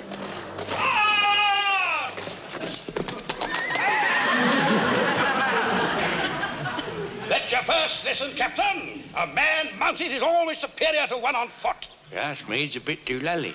You gave us a bit of a start, sir. Exactly. And we're going to give the Hun a start. Fast, mobile, multi-patrols, striking from the hills and disappearing into the night. Start! Stop! Left! Hot! Quick! March! Did you hear that, Wilson? It's absurd. Cavalry went out with the Ark. We'd better humour him, sir. We need those rifles. Let's celebrate, let's get that holiday spirit. We've got our cares on. Let's shout it out so everybody can hear it. We've found our It's a happy day. Toodaloo-loo-loo-loo-lay. For you and me, for us and me. These are your chargers. The horse is a noble, faithful, and obedient animal. He has marched side by side with man along the road to civilization, proving himself a staunch and trusting friend. Wilson, mane wearing, get him mounted.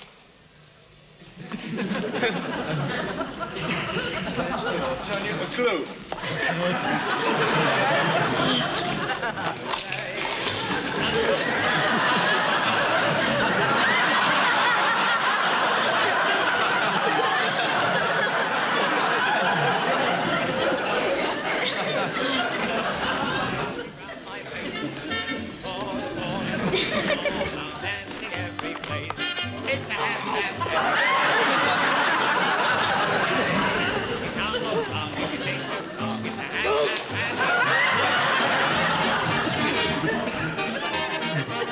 All right, sir.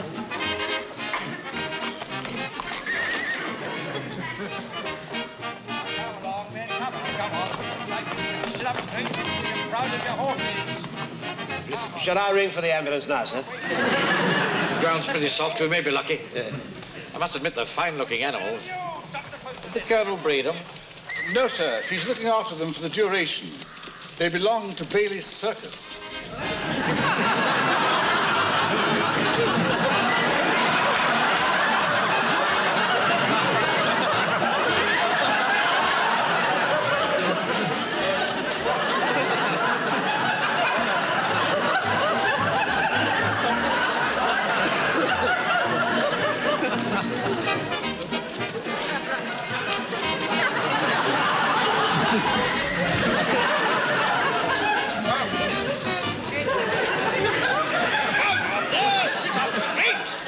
Sacks of sherbet tied up awkward. Here, man, take this saber. What the hell are you doing? Saber in your hand. I can't. I got to hang on to you. Duck! Duck! Duck!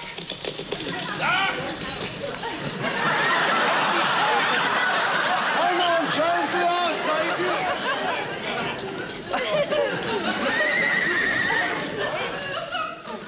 your pardon, sir. Some of us think we stand more chance against Hitler with you and the Pikes than with him and these four-footed dragons. That's very loyal of you, Fraser. I've only allowed you to go through all this because we must have those rifles. Here's a rifle, sir. I think you ought to have a look at them. Great heavens. This is a war, not the desert song. It's a maniac. You'll be hoodwinked. Wilson, take what's left of the platoon and march them back to the church hall. Good night, children,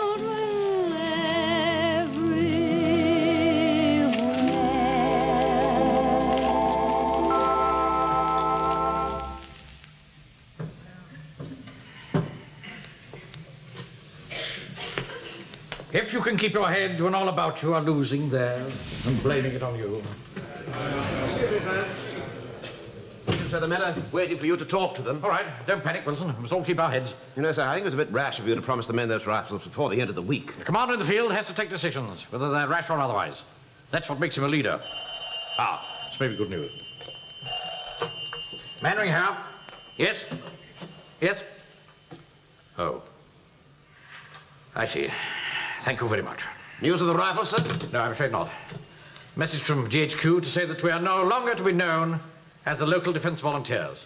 From now on, we're the Home Guard. Oh, I see. That sounds rather nice, doesn't it, sir? Oh, yes, I'm sure it'll frighten the Germans to death. To know that they've now got to deal with an unarmed pack of Home Guards instead of an unarmed pack of local defense volunteers. Tell the men I'll be out in a minute. All right, sir. What are you going to say to them, sir? I don't know. Right. Come in! Captain Mainwaring, sir? Mannering, yes. Oh, yes, sir, yes. Evening, sir. I've got 500 armbands here for you, sir. LDV. We're a bit late, aren't you? I got here as soon as I could, sir. Sign here, sir. And here, sir. And, over the page, sir.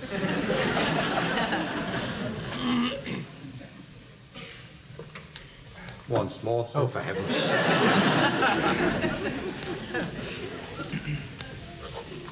Thank you, sir. Put the rest of the stuff by the door, Bert. Night, sir. Good night. It's right, nice and tidy there. Good lad. All right.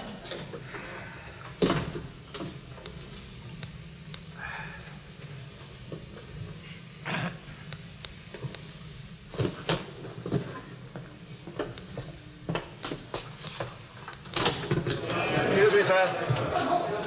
The men are still waiting. Thank you, Wilson. Have you decided what you're going to say to them? Yes, I have. I'm going to thank the men and tell them that their trust in their leader was not misplaced. Oh, that's rather good.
kidding, Mr. Hitler, if you think we're on the run. We are the boys who will stop your little game. We are the boys who will make you think again. 'Cause who do you think you are kidding, Mr. Hitler?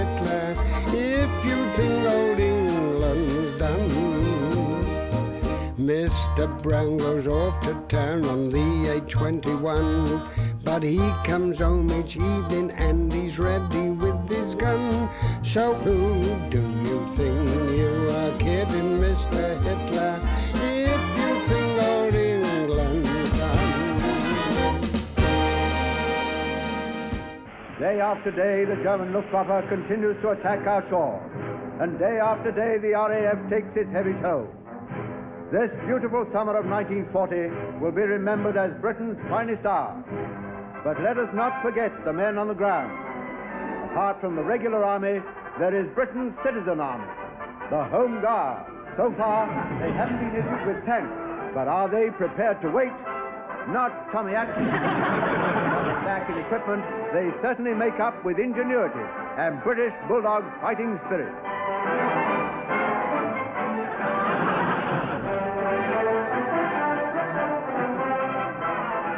Watch this. It's the latest thing in flamethrower. A veteran of many campaigns demonstrates the deadly effect of this weapon.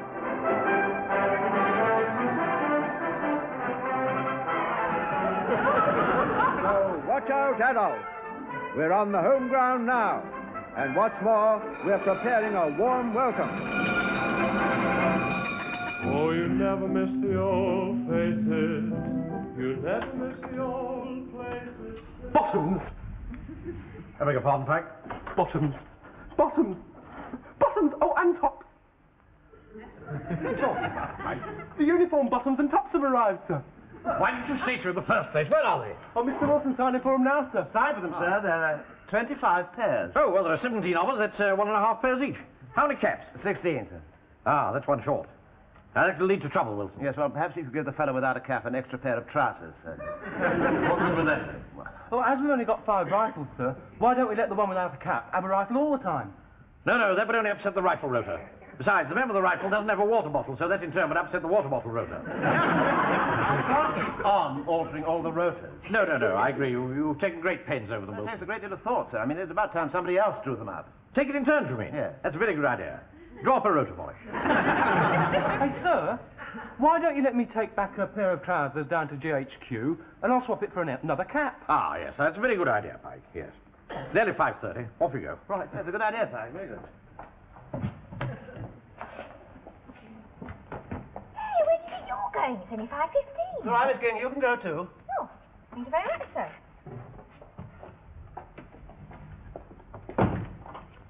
King, Yes, sir. draw those lines on your way out, will you? Please. Sort these trousers out. Yes, well, please, sir.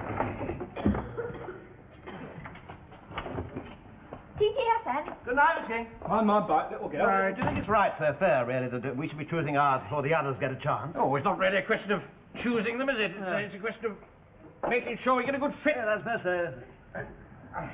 Yeah, not really any sizes on them. You see, you all right? Yeah. I think I've got these on back to front. Mine are the same, sir. No flies. No flies. It's all right. It's quite all right. They're at the side. The side? Very inconvenient. Yeah.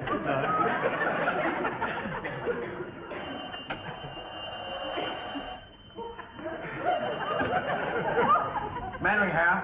Yes? Yes? What? I see. Thank you very much indeed. Seems there's been some mistake. These are not intended for us at all. Well, who were they intended for then, sir? The ATS. Now that my bridge All right, that is everybody. Squad. Shut! Slow. Arms! 1, 2, 3. 1, 2, 3. 1. All right. Center rank. Center rank. Slow. Arms! 1, 2, 3. 1, 2, 3. 1. Men are ready for your inspection, sir. You missed the rank out. Oh, have I? I'm so sorry, sir. All right. Rear rank. Slow. Arms! 1, 2, 3. 1, 2, 3. 1. The men are now ready for your inspection, sir. Order arms. Stand a minute here. Really rather a waste of time, wasn't it, sir? Wilson. All right. All right. Order arms. 1, 2, 3. 1, 2, 3. 1.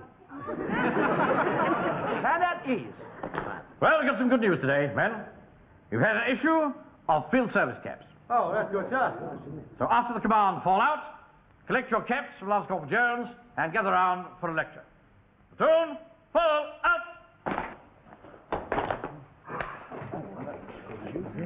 Here, give us a 6 and 7/8, will you? You'll be lucky they're large, medium or small. Oh, well, in that case, I'll have a large. They are, big head. I'm the same. I want a small one, please. There you are, Mr. Godfrey. Which side do you put them on? You put him on the right side, like that, see? Does it suit me? Well, if you're retreating, you got it on back to front. You don't expect me to stick that thing in my head, do you? You can stick it where you like, Mr. I'm just the man that gives them out, see? All right, pay attention, gather round. Go on, quickly. Now, let's sum up our situation.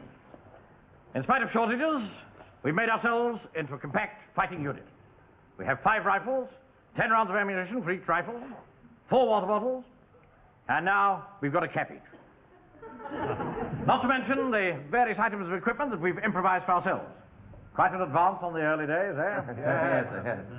Well, now today I want to deal with enemy agents. As you know, they're being dropped all over the place in various disguises. Nuns, priests, peasants, police. In fact, some of them might even be disguised in British Army officers. And they'd come up to you and give you stupid instructions. Then, how do you tell the difference? Use your head, Fraser. You can always tell when a man is really British. Excuse, please. Is this the HQ of the 1st Platoon D Company Home Guard? Yes, it is. What can we do for you? I'm from HQ Area Command. I should like to ask a few questions, please. Yes, certainly, Captain. Corporal? Yes, sir. Carry on with rifle maintenance. Right, to form a small... Now, what did you want to know, sir? I want to know exactly what weapons you have. Well, at the moment, of course, we've... Just a moment, sir. Just a moment, sir. Excuse me, Captain. Would you for 1 second? Yes, sir. How do we know that he's not a German spy? Well, of course he isn't. The British Army officer's uniform. Yes, well, the accent doesn't exactly match the uniform, does it? Oh, don't let's be snobbish, Wilson. They have to be a public school man to hold a commission. This is wartime, you know. Well, look at his cheek. He's got a dueling scar.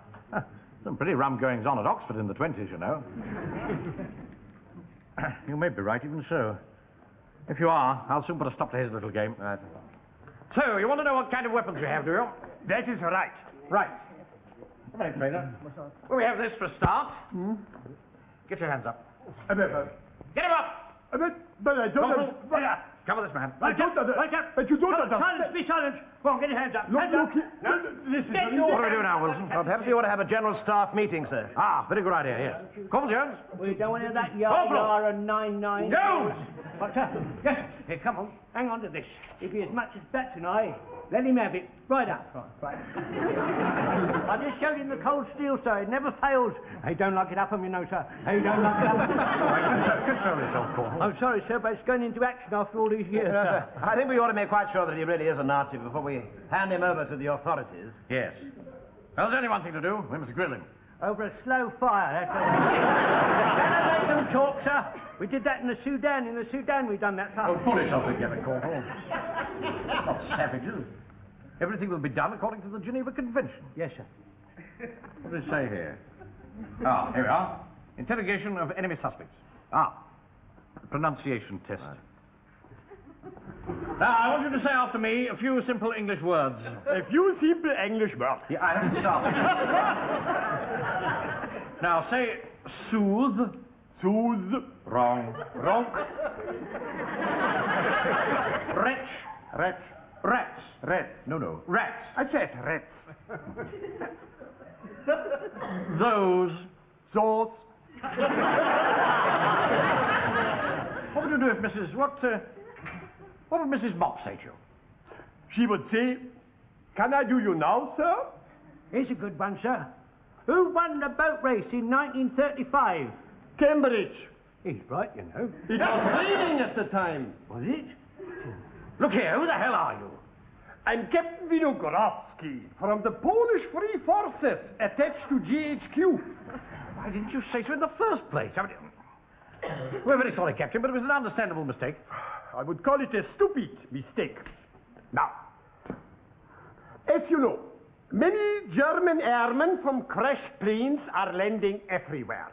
However, the area commander is a little anxious in case any British pilots are shot by mistake. It has not happened so far, but a stitch in time saves something. Nine. Nine? Stitch in time saves... No, never mind. So he has issued an order that lone parachutists are not to be shot down before they had the chance to disclose themselves. Furthermore, a bounty of 10 pounds will be paid for every Nazi airman captured alive and in good condition. That is all. Good day to you, Captain.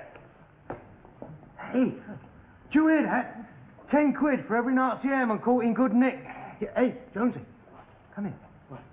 You and me are on patrol tonight. That's right. You want to keep your eyes open. What? Bring your reading glasses. Yeah, watch it. England, our island home, land of Here, hang on a tick, hang on. My feet are killing me. Put that light out! What's the matter with you? Sniper might see it. What are you talking about? You've got balmy. There's no snipers around here. Not in the flipping Sudan now, you know. No, good job too. You wouldn't last 5 minutes, you wouldn't. Listen, mate, I could shoot fuzzy wuzzies just the same as you.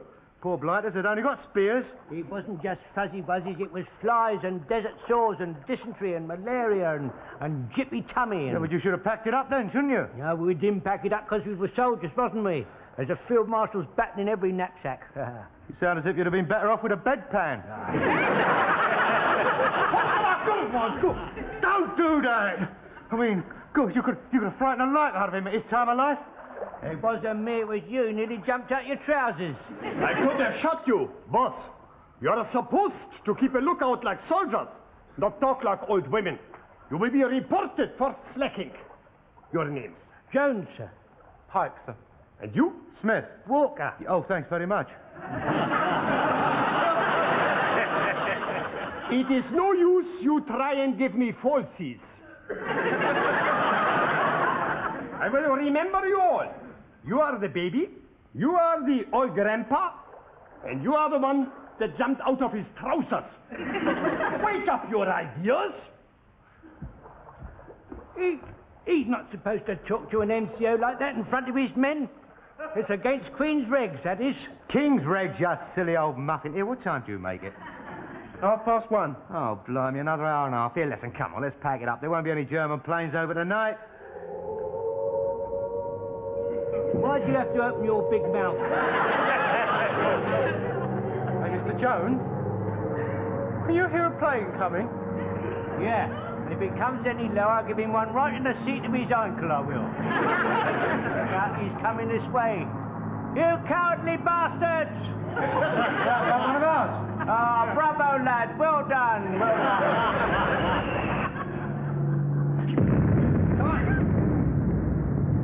That wasn't one of ours.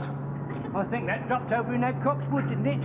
Hello, the searchlights are after him. You're a bit late, mate. You could have killed my mate and me with that bomb. Machine gunning us. Machine gunning innocent women and children.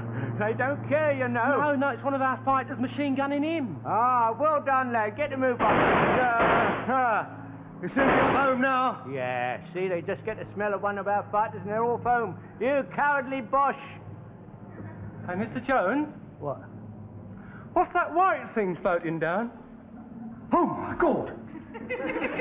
It's a parachute. Shall I fire? No. Remember what the captain said. We've got to wait to see if he exposes himself first. Might be one of ours, see?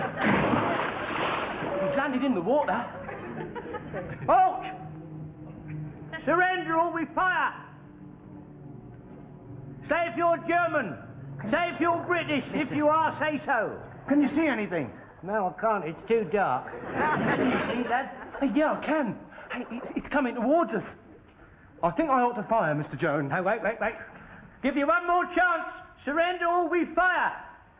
Go on in. Squeeze.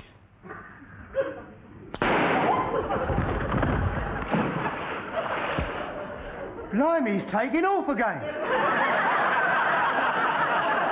There must be a secret weapon. No, it's his spirit rising up again. No. There's something white floating in the water.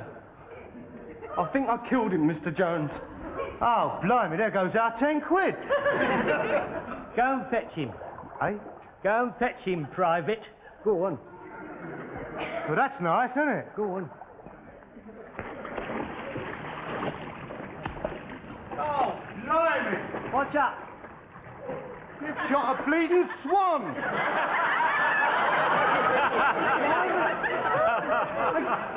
Killing swans against the law, Mr. Jones. Yeah, that's serious, that is. All swans belong to the king. Swans do. Well, what are we going to do with it? I know what I'm going to do with it. I'm going to take him home. I'm going to pluck it, dress it, hang it up for a few days, and I'm going to have him with some roast potatoes and Brussels. Very tasty, very sweet. What about the king? He's always eating it. I think we ought to report it, you know, Joe. Here, listen, do you want your share or not? Of course I do. All right, shut up then. I'll tell you what we'll do. We'll hide it. We'll pick it up later. All right, come on then. But I still think you ought to report it, Joe. I still think you ought to report it, Joe, you miserable old Joe.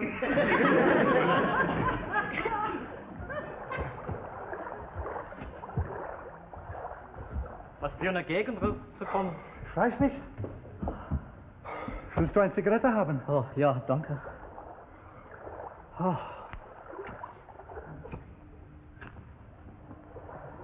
Bitte sehr. Mensch, guck mal die Zeit. Ja, typisch britische Untüchtigkeit. Es sind nun schon 10 Minuten her, seit wir abgeschossen worden sind. Und keiner hat uns gefangen genommen. Kein Wunder, Sie verlieren den Krieg. Ja, ja, natürlich. Sch, was ist das? Mein Gott, wir sind gerade abgebogen. Wir sind in Afrika. Oh, sei nicht so blöd. Es ist doch viel zu kalt hier. Weißt du denn nicht, dass die Engländer Kolonialtruppen brauchen, die mit Speeren bewaffnet sind? Wie können die denn hoffen, den Krieg zu gewinnen? Who are you? Luftwaffe. Luftwaffe? You're Nazis, you are. Gibt er einen Kriegstanz auf? Joe, I've got a couple of Germans here. What's the matter, Colt? Joe, I caught a couple of Jerrys, Joe. Blimey, 20 quid's worth. What do you mean? The bounty, 10 quid for every German in good nick. Oh, I forgot about that, didn't I hadn't. Here, listen, how are we going to get them along? Cut their trouser buttons off. That's a good idea. Here, hang on to this. Wait a minute now. Be careful, I'm not sure how far you're going. That's because I haven't made up my mind yet, have I? Hang back. Oi, stick them up. Ja. Put it over your head, hands up. Oh ja, die Hände, Herr Frau. Oh, die Hände. March. Come on, keep them covered, Spikey. Why is it always me? Go on. Oi. You go next. Why? I'll feel safer. Britannia's son, Lord of the... Hi, Levels. Yes? I'm coming in. Oh, good. Always glad to see you, sir. Well, put the light out. What? Oh, I'm so sorry. Just a minute, sir. Just a minute, hang on. A moment. There we are, sir. All right, you can come in now. The damn door's locked. All right, just wait a minute. I'll unlock it for you, sir. What's the matter? I'll find the key. Well, put the light on, see What? where the key is, put the light off, and then open the door. All right, I'll do it. Can't find the light. Oh, this is ludicrous. What? Find the wireless. Ah, got it, clever me. Oh, yes, I can see the key now quite clearly, sir. All right, just hang on a minute, then. I'll be with you in a moment, sir. All right, you can come in. Are you there, sir? No, I'm here. Came round the other way. Oh. Oh! Put the light off! Is it shut? Yes, it's shut, sir, yes. Must get some light traps, some blankets or something. Yes, of course you must. Is anything happening out there, sir? Oh, they're combing the sky with searchlights, but they don't seem to be finding anything. Sir, permission to speak, sir. Yes, go on. We've captured a couple of Jerry parachuters. You what? Yes, sir. Just showed them the cold steel. They come quiet as mouses. They don't like it up 'em, you know, sir. They don't.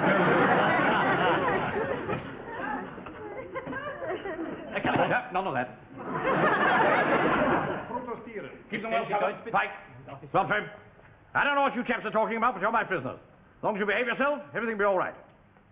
You get up to any of your Nazi tricks, I won't answer for the consequences. We must get on to headquarters at once, Wilson. All right, sir. Right, guard them well. Pike, Godfrey, Walker, Jones, come with me, make a report. Rather exciting. Oh, splendid evening's work, this. Marvellous.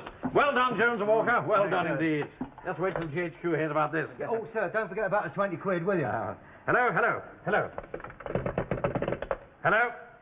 This thing's dead. Yes, I know it's dead, sir. They cut it off, you see. Cut it off? Very good, sir. I come I'll explain to him, sir. It's all right. Yeah, the bill wasn't paid, sir, so they cut it off. Don't they know there's a war on? They can't cut it off. We're a military unit. This is an emergency. Oh, see, it's the vicar's phone, sir, and he can't afford to pay it. Why? Well, because of the invasion scare, sir, and he's had to put a stop to all his campinology. What? Well, I mean, he can't ring his bells, sir. What's that got to do with paying the phone bill? Well, you see, the vicar's the editor of the Ring-a-Ding Monthly, you see, and they stopped publication, you see. There's a bit drop in his income, you know. Here am I, in command of a military unit with 2 valuable prisoners, and my communications have been severed. Permission to speak, sir? Yes. I've got a telephone in my shop. I can telephone them up from there, sir. Ah, good man, Jones. Go on, off you go. Thank you, sir. And the lights, for heaven's sake! Oh, it's too late now, Walker. Put it on again. Lights! What's the matter? Permission to speak, sir? Well, of course you've got permission, blast you. Yeah, hey, listen, there's no need to talk to him like that. I mean, after all, It's all right. It's time of life. It's all right, Walker. It's all right. Captain Mannering meant no offence. What's the matter, Jones? I don't know GHQ's telephone number. Well, why don't... No, of course you don't. Okay. Sorry, Jones. You've done very well tonight. I'm very proud of you. Thank you, sir. With men like you about, Britain's no need to fear for our future. Oh, thank you, sir. I'll bring you half a pound of liver later on. No. Don't waste any more time. Lights! Lights! Lights! Who's in charge You're not pushing me about, Uncle. This is Captain Mannering here. Oh, it's you. Now, look here. If I have any more trouble with this place, I shall remove your bulb. Understand? I think you'll be exceeding your authority if you so much as laid one finger on it. Enemy aircraft are circling overhead. They've already fired several haystacks in the vicinity. And if I didn't know otherwise, I'd say you were signaling to the enemy. Here, I know you've got your job to do, Warden, but aren't you going just a little bit too far? May interest you to know that I have 2 enemy airmen out there in the hall. I don't care if you've got Gordon and Gobbles out there. If you don't put this light out, I shall extinguish it myself, personally. I'm in the middle of an operational emergency. Get off my premises. I'm going, but I've warned you, and you. And my Now, has anybody interrogated those 2? In case there are any more of them roaming about? Not as far as I know, sir. Right. You managed. It's rather squashing here. Where are they? Oh, they went outside with Mr. Godfrey, sir. Went outside? What on earth for? They wanted a tinkle, sir. That's what my mum calls it. When she says dinkle, she means... I know perfectly well what she means. He had his rifle with him, sir. They shouldn't be very long. Mind you, they've been gone quite a while now. But I say, have they come back? No, Mr. Godfrey. Oh, the rotters. Come here. Yes. Get after them, Sergeant. All right. Take whoever's on guard with you. Very well, sir. Come here, Godfrey. What happened? Well, the foreign gentlemen, sir, they wanted to wash their hands. Why didn't you tell them they couldn't? We're not beasts, are we, sir? Go on. Well, I took them to the outside convenience, sir. Mind, I shoved one down the spout. One of the Germans? No, sir, a bullet, sir. It was very dark at the time, but I kept as close to them as I possibly could, in the circumstances. You went inside with them, of course. No, sir, they locked the door. Well, didn't you think that was suspicious? No, sir, you see, I usually lock the door myself. Go on. Well, they seem to be taking rather a long time, and so I sort of coughed to sort of give them a kind of hint. You should have done a damn sight more than cough. I did, sir. I called out to them. When they didn't answer, I went round to the little window at the back. Which, of course, was open. No, sir. No, it was closed and barred. Well, how did they get out? Well, while I was round the little window at the back, I only surmised that they slipped out through the little door in the front. Holy suffering cats. Any sign of them? Well, actually, sir, I haven't really looked. You see, I forgot to take my rifle. It's awfully stupid of me. Would you excuse me? Get after them! And you, Pike! Yes, sir. Great Scott, the MPs will be here any minute to collect them. I'm going to look a right fool. I'm terribly sorry, sir. So what about if I ring them up and say it's all a practical joke? No, we're the practical joke, Walker.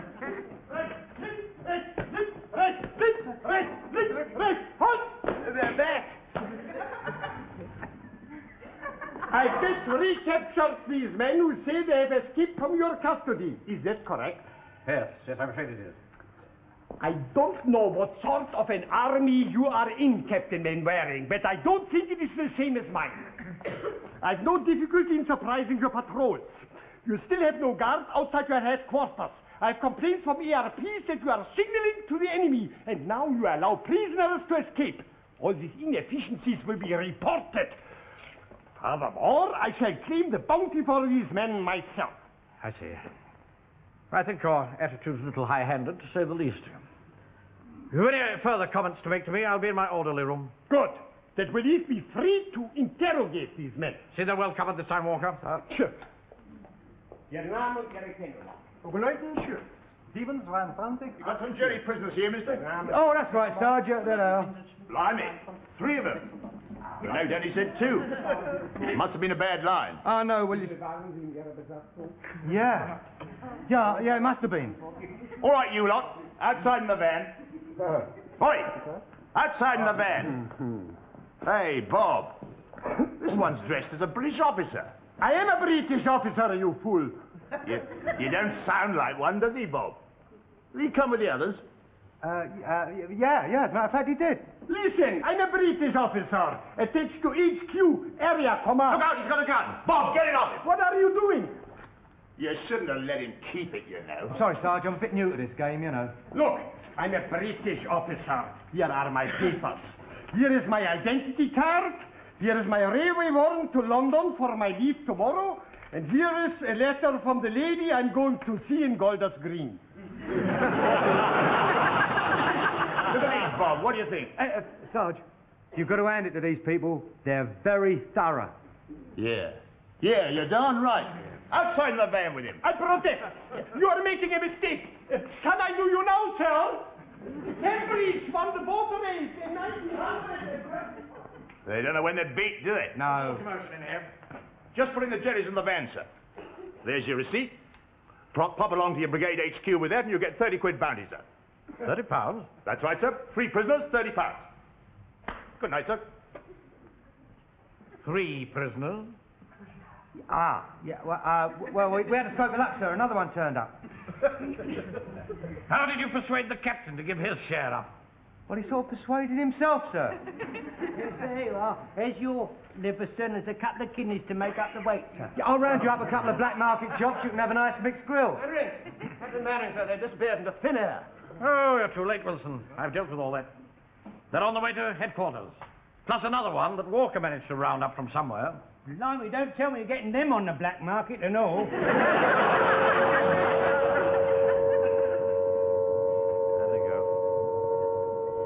Well, quite an eventful evening. Very good, sir, yes. I say, as we got an extra £10, why don't we spend £5 of it on a celebration platoon dinner? That's a very good idea, sir. Why not? Would you like to order now, sir? What do you suggest? Well, for a fiver, I could rustle you up a medieval dinner. What's that? A very rare luxury, sir. Roast swan.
Mr. Hitler, if you think we're on the run.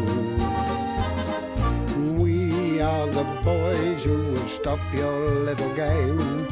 We are the boys who will make you think again.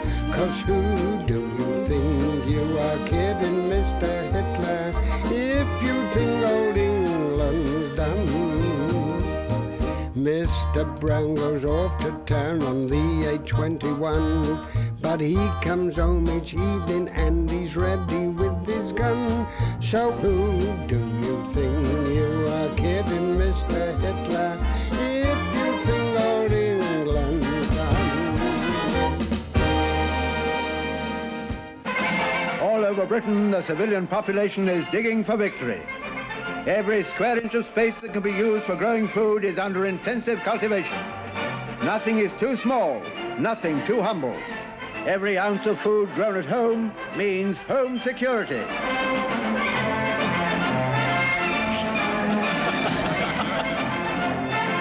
Here we see some members of the Home Guard working on their allotment. Hello, what's this? They've spotted a low-flying enemy plane.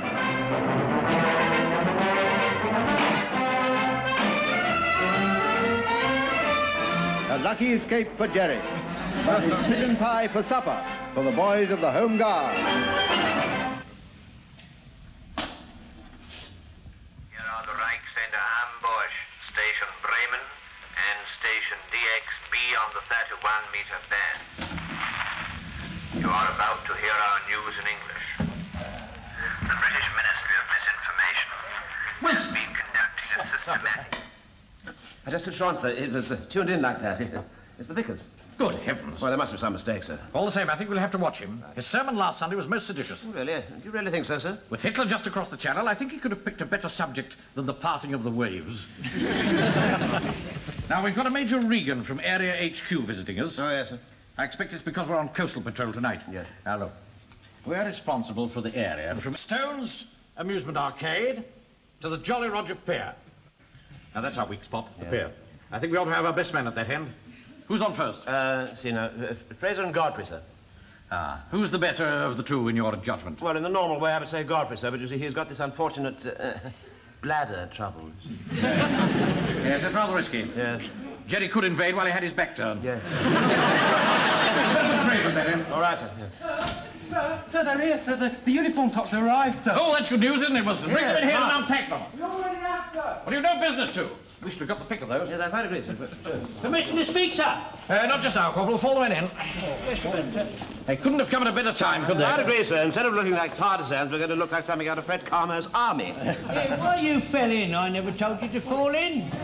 Fall in! Damn. What's the matter, sir? I knew we should have got here first. What? They've left me one without buttons. Oh, Lord. Must be a man of the same, for heaven's sake. Platoon! Permission to speak, sir. Not just now, Corporal. Platoon!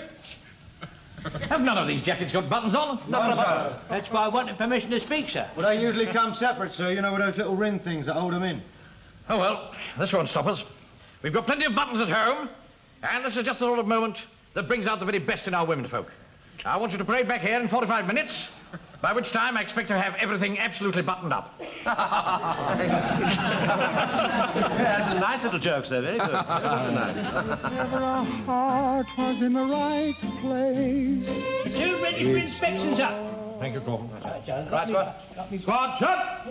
Wait a minute, sir. I wasn't quite ready, sir. Just try and keep it up, please, sir. Yes, sir. Right, stand at ease. Squad, shut! I wasn't quite ready, was I? All right, Corporal. Soldiers. That's what they look like, Wilson? That's right, sir, yes. Soldiers. What's that cap badge, Walker? 1 and 6, sir. I beg your pardon?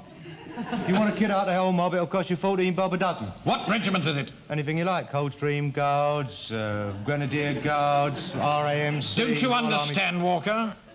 To wear a badge you're not entitled to is an offence. I wouldn't have called it an offence, sir. A bit of a liberty, yeah, but... Walker, take it off, please. They come off my old patrol coat, sir. I haven't worn it since Jutland and the moths got at it. Lucky you didn't get woodworm, too, weren't you? Very good, sir. Those are rather flamboyant, aren't they, Godfrey? My dress studs, sir. That's all I can manage at the spur of the moment. I'm afraid the diamonds aren't real. Platoon, stand at ease. Well, now, men, I'm sure you'll all agree that this is a great moment. This is a great step forward in our progress towards fighting efficiency. And it couldn't have come at a more appropriate time. Because tonight, we are responsible for a very vulnerable stretch of our beloved land. We are responsible for England From Stone's Amusement Arcade to the Jolly Roger Pier. Now, there's 15 minutes before we move off to our guard post, the Novelty Rock Emporium. And I think that time can best be spent in smartening ourselves up and checking our weapons. Corporal, call the men out. I think we're going to check our... All out! Quite agreeable, sir. It's a good idea to do that. So I'll bring them bangers in a minute, sir. Oh, yes. Thank you very much. Thank you. Now, what have you got here, sir? Now then, knife, cosh, knuckle duster, bicycle chain, sandwiches. Now, you keep them on. Do you hear me? Mum, it's such a silly colour. Nonsense. Mr. Mannering won't mind. You don't think he looks silly, do you, Mr. Mannering? Well, colour is perhaps a little bit startling. Well, he must have something to keep him warm if he's here on coast watch all night. And I made them just before the war for the Bunny Babes dancing display. Now they make lovely balaclava helmets, don't you think? Yes, they do. They're lovely. Yes, lovely. Oh, I am glad you think so, Arthur, because I brought one for you. Suit you, Admiral. Please. And one for you, Mr. Mannering. What? No, it's very kind of you, Mrs. Pike, but I really think not. The ears wouldn't go under my helmet. Now, don't be silly. I'm going to cut the ears off. Now, you come along and try this on. Oh, no, really, I'd rather Arthur, Look here, put your Mary. ears on. What's that really? It's really rather I embarrassing. don't want you having any more trouble with your chest. That time you went out on manoeuvres, you were awake all night with your coughing. You said? All right, well, I'll try it on. It's very appalling, all this. Just snip those ears off. Oh, well, that's no good. I can't see what I'm doing up there. You'll all have to get down a bit. There, that's better. Major Regan, sir, from area head, port.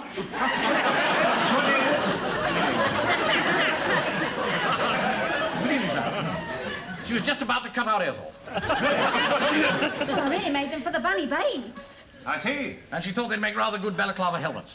Pink with ears on? Well, I'll leave you to cut the ears off. I'll just be running along. And I'll away and get into my Winnie the Pooh outfit. Mum, you always get us into trouble. I'm sure they're all very cozy, but pantomime clothes are not very good for discipline. Nothing wrong with the discipline here, sir. It's absolutely first class. Oh, Mr. Murray. Darling, sorry, I nearly forgot. There we go. Now, there's half a dozen eggs, half a bar of milk, chocolate. Oh, Sergeant, there's your fags. All right, thank you. Don't worry about it. I'll settle up later and... Haven't you forgotten something? I'll take your order later. You've forgotten to salute your commanding officer. Oh, yes, sorry. I'm sorry about that.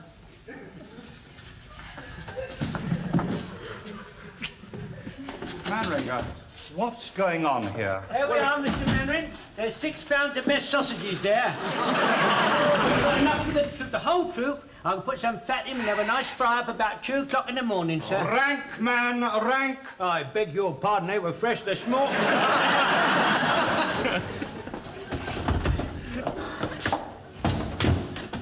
Perhaps you can explain, Captain? Well, you see, we're just about to go on coastal patrol, sir. You look as if you're going on a damn party. You see, these little extras help keep up the men's morale, you see, sir. The best way to keep up morale is with discipline and efficiency. The BGS has appointed me to inspect training and battle drill in all our Home Guard units in this command, and I'm going to start with you. Oh, well, you'll be very welcome, sir. We're very proud of our progress, aren't we, Sergeant? Yes, we are indeed, sir, yes, sir. What sort of things do you want to see, sir? The lot. Use of weapons, aiming and firing, crawling, use of cover, map reading, first aid, bayonet fighting, physical fitness, unarmed combat. Splendid. Well, we're ready for you. Anytime you like. Now? No, that would be a bit awkward. You see, we're just about to go on coastal patrol. Tomorrow morning. Well, Wilson and I have to open the bank at 9:30. What about the rest of them, Wilson? Well, sir, Lance Corporal Jones, the butcher, sluices his slab down at 8 o'clock. Not that he's anything on it, you understand. It's just that old habits die hard. Fraser, Locke and Wiper, they've all got shops, you see, sir. Godfrey's retired. You can inspect Godfrey. Not tomorrow, sir. It's his pension morning. Tomorrow evening, then. Yes, why not? At 1800 hours. 6 o'clock, sir. Oh, yes. Excellent, yes. Yes, look forward to that, sir. I think you might get quite a surprise. I very much doubt it. I think we'll have to watch him, Wilson. Yeah. His eyes are too close together. Need a hand in any tidy place. It's yours. Everything ready, Wilson? Yes, sir. As far as it can be in the time, sir. Oh, I do hope they quit themselves well. They're a grand bunch, but I have so much to do that there are serious gaps in their training. Yes, well, I wouldn't worry too much about that, sir. While you were planning the grand strategy, I've been teaching them quite a lot myself, you know, in my own quiet way. Major Regan, sir. Good evening, sir. Everything's ready for you? No bazaar trading today, or is it early closing? Would you like to start the inspection now, sir? Before they all forget their party pieces, eh? Lead the way, Sergeant. Yes, sir. All right, Spot. Spot, done. May we carry on with our training, sir? Please do. Stop. That's all right, sir. Well, carry on training. What's this? Current affairs. Stand up, man. Stand to attention. Why aren't you in uniform? I'm the caretaker. Get out of the way. This is a military inspection. No, sir, these men over here, sir, are studying aircraft recognition. Why don't you try some of them out, sir? Do all the men learn it? Oh, yes, definitely. And there's no set piece. You, boy. Right. What plane is that? That's a Heinkel 111, sir. Good. Show the next diagram. It's the only one we've got, sir. What's the good of only identifying a Heinkel 111? Usually around here it is a Heinkel 111, sir. We did ask for more charts, sir, but your people were not very helpful. Well, of course, they're in very short supply. I'm not used to being spoken to like that. That's all right, Hum. All right, we'll talk about it later. If I tell the vicar, he'll turf you all out. There is a war on, you know. That cuts no ice with his reverence. He's not at all happy about the way the church premises are being used for warlike purposes. All right. We'll talk about it later. There was no need for him to go on at me like that. Blimp. Now, don't be cheeky. Now, here, sir, we're learning the rudiments of map reading. What's this? Judge for a steeple. Give the map reference. 186043. It'll be Methodist, I expect, sir. What's that? A railway cutting. And that? A watermill. And that? A wee speck of dust. So it is. Not bad. Not bad at all. You. Yes, sir. What's this? A map. Yes, sir, we've got the first aid section. First aid over here. How'd you do? How do you arrest arterial bleeding? Oh, I tourniquet the pressure points. Here, and there, and there. What do you have to remember about a tourniquet around the throat? It kills the patient. Eh? To use the thumb and relieve the pressure every few minutes, sir. Was that what Sir had in mind? Oh, yes, of course. Now, sir, these two men over here, sir, are practicing unarmed combat. He wouldn't come at you like that. He's trying to kill you. He's after your blood like that. Now, that was a liberty. You're lucky I didn't put a boot in. Coming along nicely. You didn't have to do that. Oh, my men are very keen, sir. If you value your life, you won't trifle with them. Well, sir, shall I call the men in and have a more formal inspection while we get our breath back? Yes, please do. Yeah. Right, well, fall in, 3 ranks. Go on. Come on, 3 ranks. Bearing Jones in mind, go easy on the drill. All right, sir, yeah. All right, at ease. Go on, up. Slow, arms. 1, 2, 3. 1, 2, 3. 1. They were together. How did you manage that? Well, they're all taking Jones's time, you see, sir. We thought we couldn't beat him. We'd better join him. Well, I suppose you're all wondering why I'm here. The reasons are very simple. The Home Guard has got to be made into an efficient fighting unit. There's no room for mummy's darlings, slackers, dodgers, spibs and drones, or elderly gentlemen amusing themselves. How old are you? 58. 59. 60. House. 60, eh? You've got a lot of medal ribbons. What are they? I don't recognize them. A bit before your time, I expect, sir. I don't mind showing you, sir. But mind holding that, please, sir. There we are, sir. 1, 2, 3, 4, 5, 6. They're all general service medals, sir. And there's 7. That's the Egyptian campaign, 1884, 1885. And 8. That's the Cadiz Star, sir. What's number 9 for? That's trying to relieve General Gordon, sir. You must have been very young when you wore that. Yeah, well, I didn't have my stripe. I do remember that, sir. Hardly surprising. You'd be 6. Oh. Well, I might have dropped a year or 2, sir, but I'm perfectly fit, sir. I can still get the old cold steel in there, sir, and that's the point, sir. I'm a perfectly fit man, sir, you see? Ah! Oh, well, I haven't got it. Oh, you got it, sir. Thank you, sir. I don't suppose you've ever fired it. I have now, sir. Well, let's see some of this fighting spirit. Order! Up! 1, 2, 3. 1, 2, 3. 1. Fix bayonets.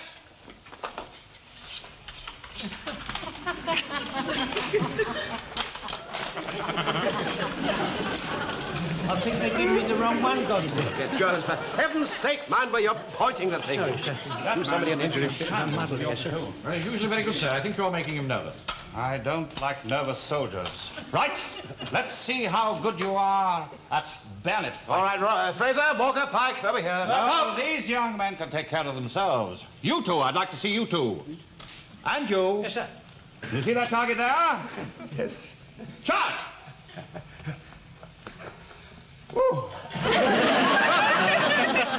Not bad, Godfrey. Fine when you're fighting bags of straw, but I want to see more guts. You, charge!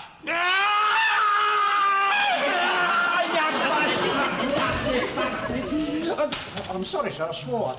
Good. You thought you were doing that to a Nazi, didn't you? Oh, no, sir, just somebody I don't like very much. Corporal! Sir! You! Yes, sir. Now that's a Nazi. See what you can do to him. Yes, sir. You dirt-eating swine. You looters, rapers, ravishers, despoilers of womanhood. You... My glasses have got a bit steamed up. You care to see some grenade drills, huh? No, thank you. What are the rules of aiming? Keep the tip of the blade of the foresight in the centre of the circle of the rear sight and in line with the centre of the target, sir. Good. Well done, Pike. You, what are the rules of aiming? Well, he just told you, sir. No. Oh, but, keep the foresight in line with the U. No, that's not it. Keep the foresight in line with the back. I've heard all I in want line to with hear. the U bend. Mannering. And keep the Carry on. Yes, that's very rude. I was talking to him. That man's making your platoon look ridiculous. Oh, he's as keen as mustard, sir. I think he's a very good example to the youngsters. I think he's a potential danger. He's just not physically up to it. Well, he's got the sort of fighting spirit we need. I should hate to lose him. You may have to. Isn't that up to us? Not necessarily. However, I'm going to make my report about your unit to the area commander. You've got a long way to go, but you've done well. Remarkably well. Congratulations. Good show, Mannering. Thank you very much, sir. Always be an England while there's a country left. There's no doubt about it, Wilson. We acquitted ourselves absolutely magnificently. Yes, I must say I was really awfully pleased. Of course, no one man can take the credit, but it does make all my hard work seem very worthwhile. Yes, but I can't help wondering who was the most surprised, Major Regan or you? Why do you always have to spoil everything, Wilson? Oh, sorry. You can go. Rotten bastard. I beg your pardon. Look, yes, I know we've had our differences of opinion in the past, Mr. Manning, but there's no need to use that beastly language like that. Listen to this, Wilson. What's that? It's from GHQ. Good. Oh. And in view of the fact that Lance Corporal Jones's records clearly show that he is over age, we feel that he should stand down. It's that Major Regan. Yeah. He couldn't fault us for anything else, so he had to pick on poor old Jones. Wait a minute, sir. I haven't finished it yet. Look, there's some more here. What? Wait a minute. See. Listen to this. However, in view of your strong personal views and the fact that Lance Corporal Jones has such a distinguished record of service, Major Regan has suggested that if Jones can complete the divisional assault course in 15 minutes, he should be allowed to remain with the platoon during the present period of emergency. That's nice. 15 minutes? That's a bit steep, isn't it? Well, the infantry only have 10, sir. Oh, no, he'd never do it. No. Regan just wants to see him make a fool of himself. Well, one of us is going to have to tell him. Yes. Hello, gentlemen. I saw you come across, so I thought I'd just pop over. I had to come over. There you are, sir. There's a pound of steak for you, Mr. Manring, and a pound of steak for you, Mr. Wilson. Thank you very much. Thank you, Jones. I say, we showed him, didn't we? Yes. Sit down, Jones, will you? Yes, sit down, Jones. No, thank you, sir. Wait a minute. I'll get it. No, it's all right. No. You sit down. Make yourself comfortable. Oh, thank you very much, sir. I've got something to tell you, Jones. I'm going to get my second stripe, sir. Well, no, not exactly. I had a letter from GHQ, and they feel that... well, the fact is, they feel... Yes, sir. They feel that you're overage, Jones. Overage? I'm only 70. Well, that's just the point. You see, they feel that 70 is overage. That's not fair. I can do anything the other blokes can do. I'll bet it's that snooty Major. I'll bet it's him. I only wish I had him registered with me for meat. Didn't get it, but I'd cut it all for gristle. Yeah. I do that sometimes, you know, when I don't like 'em. I just sit at home having my Sunday lunch, thinking of them, chewing the gristle. I'm sorry, Jones. They want you to stand down. Stand down? Well, it must be something we can do, sir. What about the test, sir? What do you really think Mr. Jones is up to? What test? What test is that? The test. To go over the salt course in 15 minutes. Ah, that'd be a bit of cake. Fine. I really don't think you could manage it, Jones. Manage it? Of course I manage it. I'll show 'em. Look, I'll tell you what, sir. After parade tonight, we'll go down the assault course, and I'll show 'em. I'll go through that assault course just like I do. I'll go right through that, sir. We'll show 'em. We'll show 'em, sir. Yes. Hey, don't call me Upham Jones for nothing, you know. You've got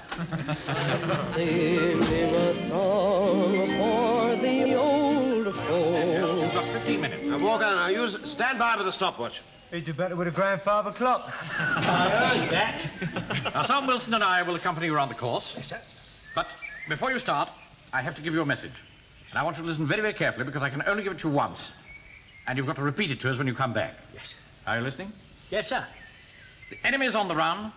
Send reinforcements. I am going to advance. Advance. You got it? Yes, sir. Yes, sir. All right. Stand by. Off you go.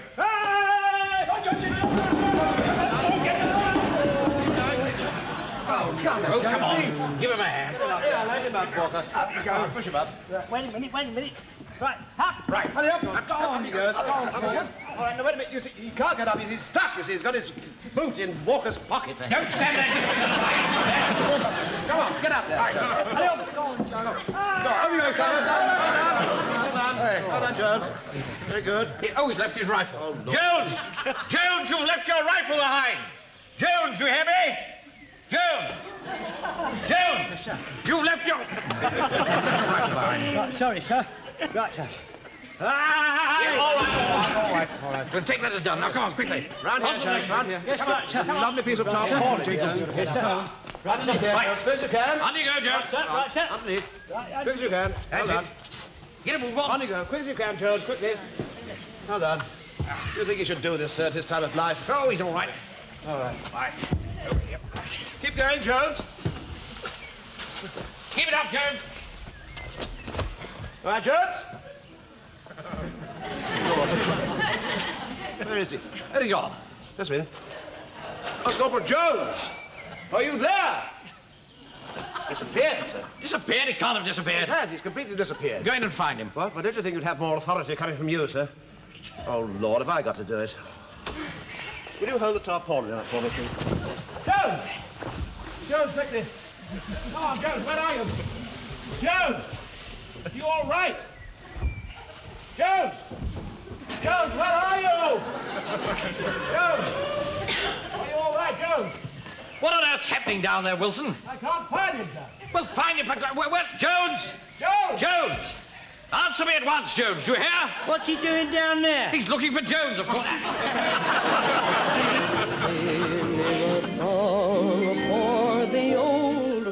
Oh, any sign? No. Well, how long's he been gone now? 2 hours and 15 minutes. Great. If you only cut 2 hours off his time, you'll be all right. Well, I hope nothing's happened to him. Perhaps we ought to give them a call, you know. Mr. Mannering! That we all know very well he hasn't done an earthly chance in the real test tomorrow. I'm afraid it's hopeless. It's a pity to lose him. He was a nice old chap. What about it? What about it, Joe? What are you looking at me for? Well, we thought you might be able to help. Well, what can I do? I mean, I can nobble greyhounds, but that's a different caper, isn't it? I mean, I can't make him run faster, can I? I mean, I can't doctor his oats. I mean,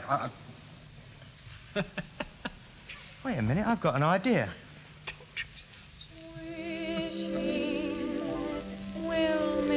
Sporting of you to do this, Aunt Corporal Jones. Thank you, sir. Still, once an old campaigner, always an old campaigner. Hey, Major? He's an old campaigner, all right. Where's your helmet, Jones?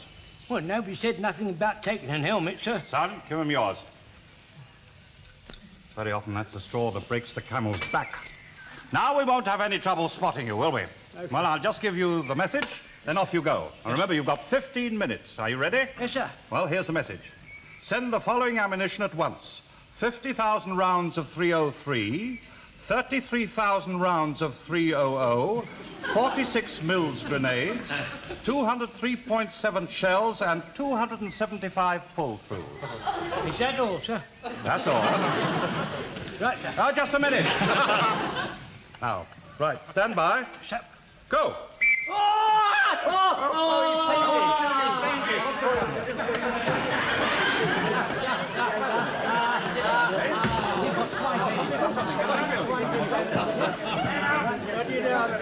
Out of my way, you fools. I can't see. All right. Good heavens, that was quick. Yes, very quick. Good morning, good morning. We've danced the whole night through. Good morning to you. Good morning, it's great to stay up late. Good morning to you. When the band began to play, the stars were shining bright. Now the milkman's on his way, it's too late to say good night. So good morning, sunbeams will soon smile through. Good morning to you.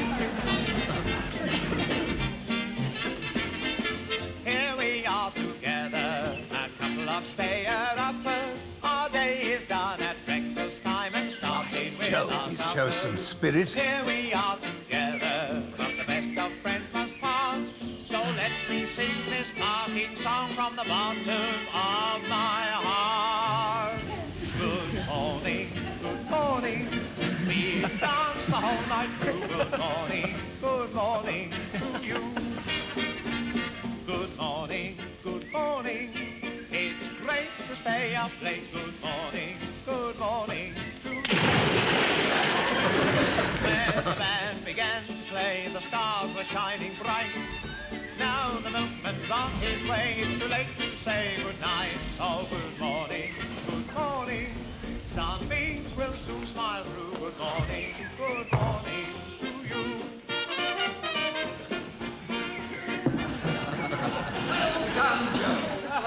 The message, man, the message. Yes, sir.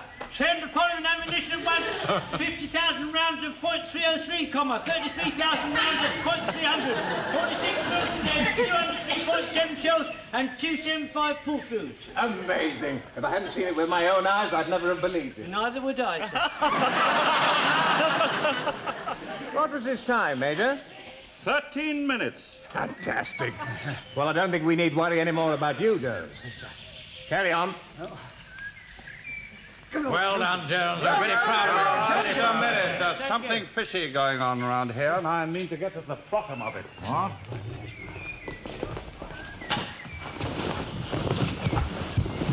Right, sir.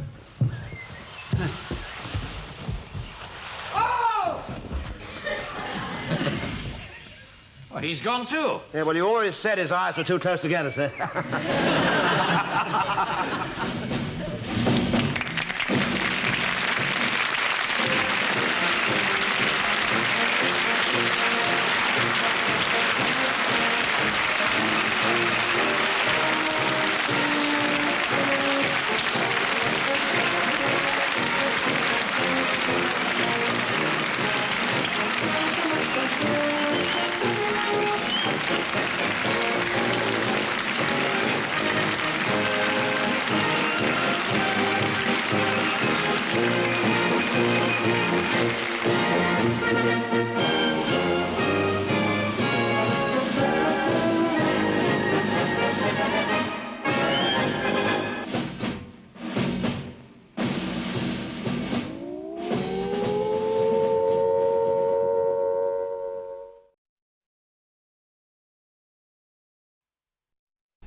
kidding, Mr. Hitler, if you think we're on the run.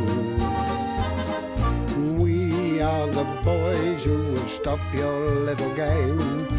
We are the boys who will make you think again. 'Cause who do you think you are kidding, Mr. think old England's done? Mr. Brown goes off to town on the A21, but he comes home each evening and he's ready with his gun. So who do you think you are kidding, Mr. Hitler, if you think old England's done? As the battle for our homeland reaches its climax, the enemy is throwing everything he's got into the fray. Britain's citizen army, the Home Guard, jeeringly referred to as the Broomstick Army by Dr. Goebbels, is now fully armed.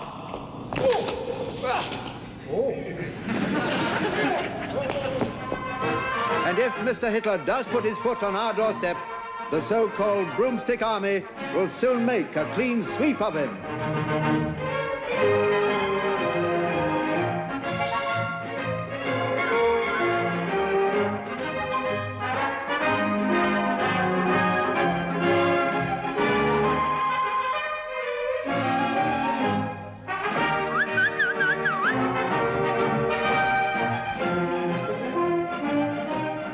These men never spare themselves. Day and night, every moment of spare time away from their civilian jobs is taken up with this one thought. In the words of Herbert Morrison, go to it. Loss of sleep is no obstacle to these men. After being up all night on maneuvers, they go straight to their offices and factories. This leaves them no time whatever for any other activities. Bye, darling. See you tonight.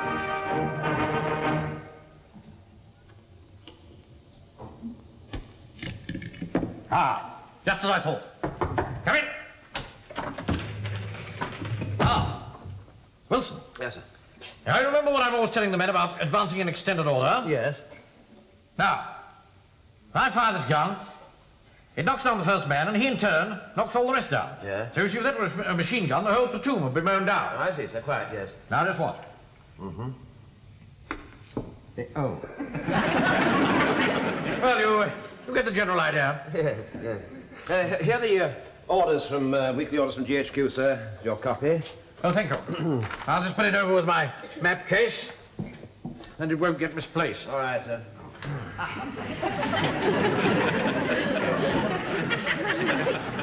Excuse me. Are you all right? Perfectly all right, thank you, yes. Oh. What do you think of that, huh? Oh, I see. Very good, sir, yes. My wife's idea. Oh, yes. It's a quick draw, you see. Yes, I see. Oh, yes. Very good, sir, but isn't it a little bit unorthodox, wouldn't you say? You know, the trouble with you, Wilson, is that you have a blimp mentality. Of course it's unorthodox. If we're going to beat the Hun, we've got to be unorthodox.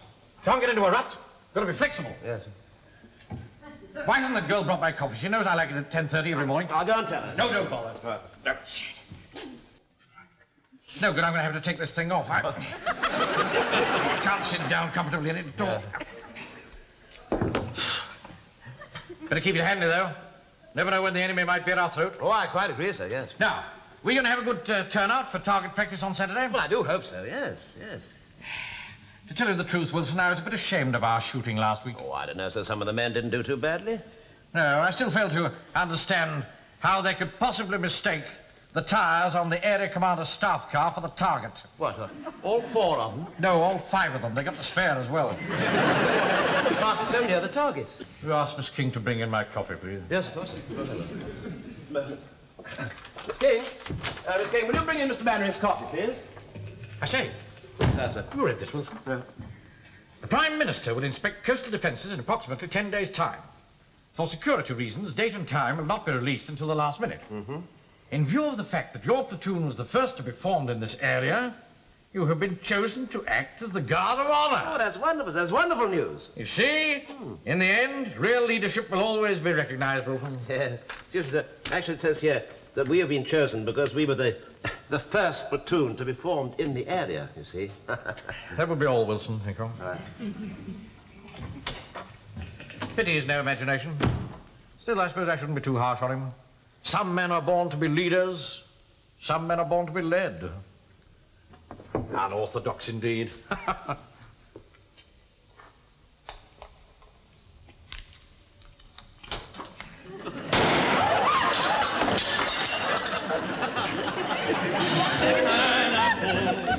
Teacher That seems Now, I'm not going to read all the details out to you.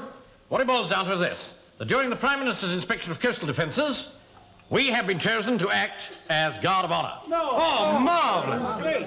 I'm sure you'll also be pleased to hear that now that ammunition is a little more plentiful, we're going to have another target practice on Saturday. Oh, that's good, sir. Fortunately, we shall have Major Regan with us to give us his expert tuition. Blimey, I thought we got rid of that basket. Now, any man who can't attend on Saturday, take one pace forward.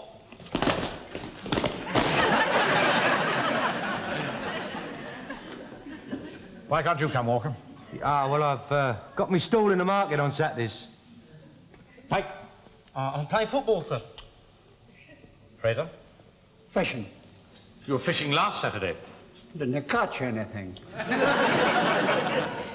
About you, Godfrey? I had to go to the clinic, sir. Corporal? My dad's coming to tea.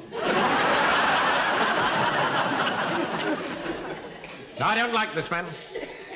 This is the first time that you've shown anything but 100% keenness. If it's Major Regan that's worrying you, let me assure you that he only has our best interests at heart. Permission to speak, sir? Yes, Corporal. He ain't got my best interest at heart. He tried to All right, that's enough. He tried to give me the elbow last week. You know, he said I was too... Quiet, Corporal. I intend to ignore what has just happened, and I shall expect a full turnout on Saturday. Is that understood? Sir. That's better. I knew you wouldn't let me down. Fine body men, Sergeant, aren't they? Yes. Awfully nice. Platoon! Very good. Very smart. Now, when the Prime Minister walks down your ranks in 10 days' time, I want him to be able to say to himself, of such stuff as this are Britons made.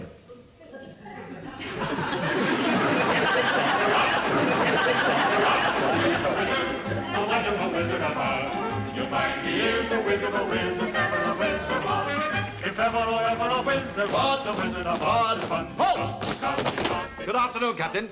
Afternoon, sir. Right, left, turn! So sorry.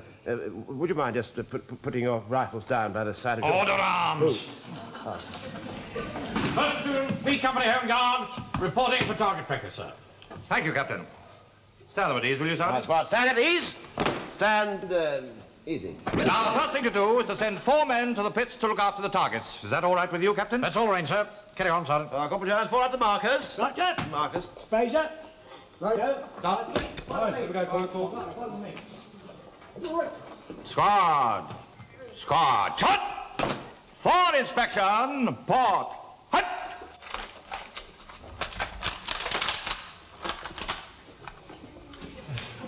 All right, sir.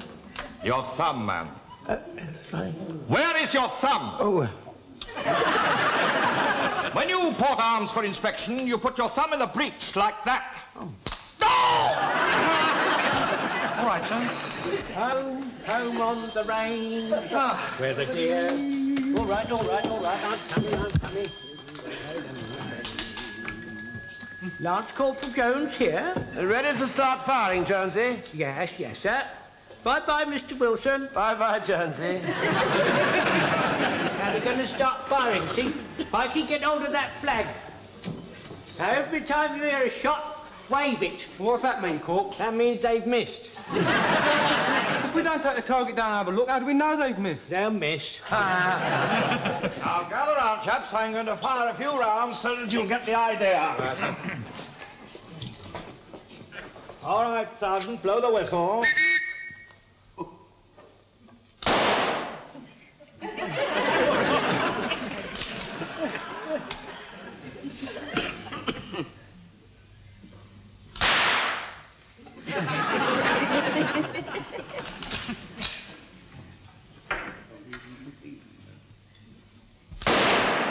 Hey, Corp, someone shot the top off me flag. They must be improving. Lance Corporal Jones here. What the hell's going on down there? Keep showing me misses. I've never missed a target in my life. Oh, sorry, sir. Is that you firing, sir? Of course it's me, you fool. I'm coming down to the pit. Yes, sir. Right. High up, he's coming down. That was the Major himself firing. Blimey, will I get into trouble? No, Wilson, it was Jonesy's fault. What are you going to do, Jonesy? Don't panic. Don't panic. No, we're not panicking. We're not panicking. We're going to blame you. Get that target down, will you? Sir. Corporal, what does that look like to you? A hole, sir. Oh, yeah, definitely, the hose. You? Oh, I know the hose, all right. What do you think, Captain? I'd say there are holes too, sir. Well, I'm glad you cleared that point up for me, Captain. Now, listen, you lot. Just get a hold of yourself. You're sloppy, that's what you are. Sloppy. Look at this place. Tied it up for a start. Get a grip of yourselves. Come along, Barry. Look, for heaven's sake, put some sort of a shoulder. Yes, sir. Blimey, that was a close one. I mean, how were we to know that Tom Mix was going to be the first to do the firing? That Major's a crack shot. He is. Mr. Wilson said he shot at Bisley. Did he kill him? No, he only did it to frighten him. Jack Jones the butcher. I mean... Are you ready down there? Yes, sir. Ready, madam. Ready, sir. Ready. Are we going to start? Yes, right. Right, now, we've got to do it properly this time. Right. Okay, right. You're up, the wizard, the wonderful Wizard of Oz. You'll find he is a wizard of wizards, never a wizard of Oz. Right, back to place, Godfrey. Oh, there, Godfrey. Come on. Very seasoned man, sir. Well, that you each fired your 5 rounds, I must say the results are pretty sloppy. But before we get the other chaps up, I'm sure Captain Mannering and Sergeant Wilson would like to fire a few shots, eh, gentlemen? No, that's quite all right, sir. There's no hurry. Oh, come now, Captain, don't be modest. I say, that's a pretty holster you're wearing. Why do you wear it so low down on your hip? I see. It helps him to get slightly quicker on the draw, do you see, sir? Oh, really? You've been watching too many cowboy films. When did you last fire it? Well, actually, I haven't fired it, sir. Not intentionally, that is. You haven't fired it. Well, there's no time like the present. Wilson, tell them to put the dummy up. Put the dummy up. Yeah, righto. Wilco. What? Yeah, of course. Why don't you put the dummy up? Mr. Mannering's going to fire. Well, I'll put the dummy up. Fraser, Joe. Wait till I get the dummy on and you haul it up, right? Up! Right, that's right. Are you ready, Captain? Raise your revolver slowly, keeping your arms straight, and squeeze the trigger. I haven't told you to fire it yet. It went off, sir, didn't it? I didn't realize it had such a kick. Of course it's got a kick. It's not a damn water pistol. Well, what are you smiling at? It's going to be your turn next. 5 rounds. Rapid. Fire!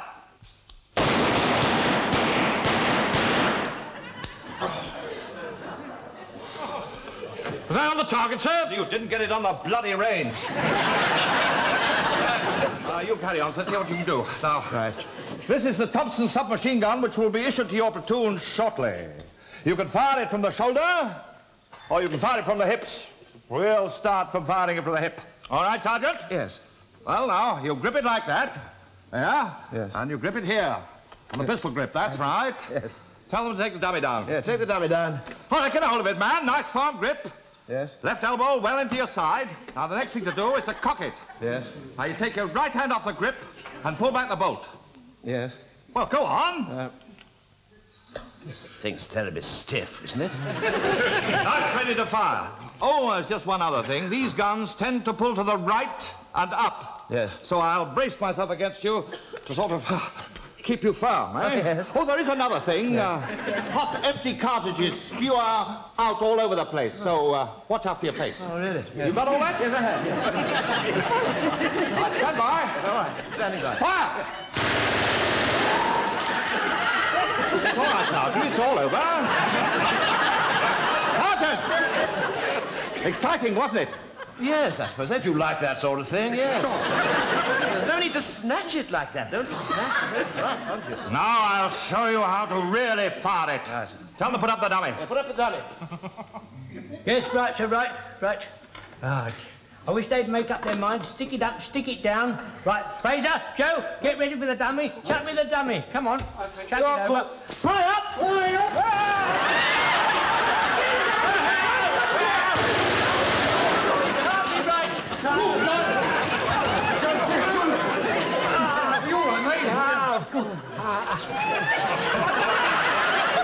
Blimey, talk about tear around the dotted line. Now that you've got me loving. Hello, Mrs. Pike. Hello, I say, this is a turn-up for the book. That's just what the doctor ordered. Oh, lovely, Mrs. P. Come on, lads, get stuck in. No, you don't. Where's Arthur and Mr. Mannering? Well, they're coming now, Mum. Well, you don't start till they get here. Oh, my Lord, whatever's the matter? You look worn out. Well, Al Capone here's had rather a shattering experience. What really unnerved me most, if you don't mind my saying so, sir, was your imitation of Billy the Kid. Well, never mind, Arthur. Have one of my rock cakes. You don't want to worry about the men not being able to shoot right, sir. As long as they can fix bayonets and charge, that's what matters. See, the Hun doesn't like it up-em, sir. He does not like it up-em. As soon as you get the cold feet... Yes, right, I'm sure your fighting spirit is an example of it all. Yes, sir. Well, I'm not worried about myself, sir, but after this afternoon's little tobacco, well, I think the men's morale is all shattered, sir. The morale's anything like as firm as Mrs. Pike's rock cakes. We're all right, we're all... I'm sorry, Mum. Well, I'll carry on drinking your tea, men, but pay attention. Now, I think it's only fair to say that our shooting today wouldn't have killed many Nazis. On the other hand, it would have made them jolly well keep their heads down. All we need is a little more practice. And then, if Hitler does come knocking at our door, he's going to find us very much at home. See who that is, Corporal.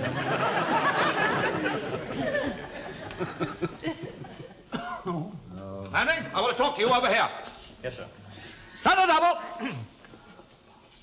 Don't you salute a superior officer in the Home Guard? Yes, sir.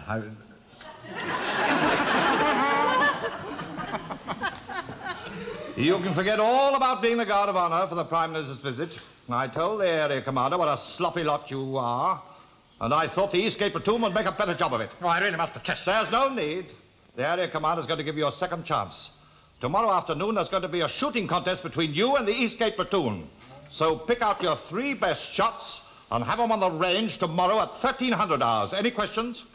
Yes, just one, sir. 1300. 1 o'clock. No questions. Right, carry on.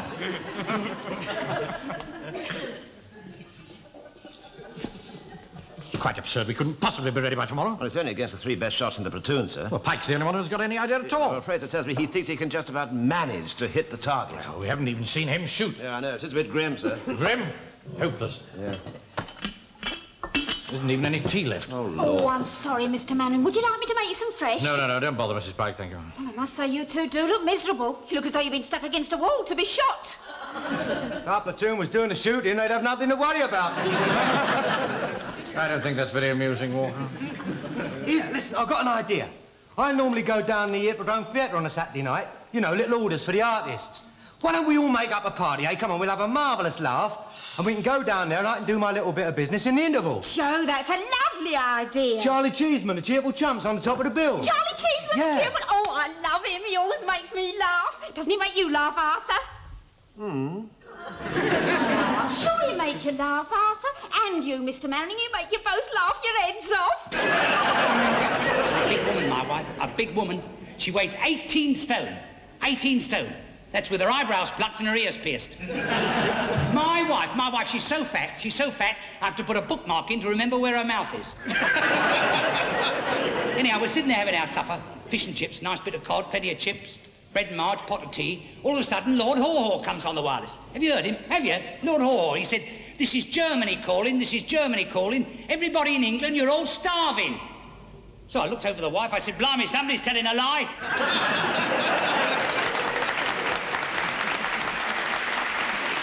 And our customers, a little number dedicated to all fire watchers entitled, "I can't get over a girl like you, so turn out the lights yourself." Thank you, Professor.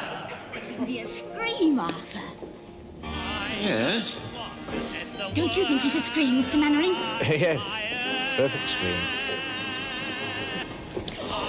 You know, I love the smell of a good cigar, Joe. I didn't think this was a very good idea, do you? No. I don't think it was.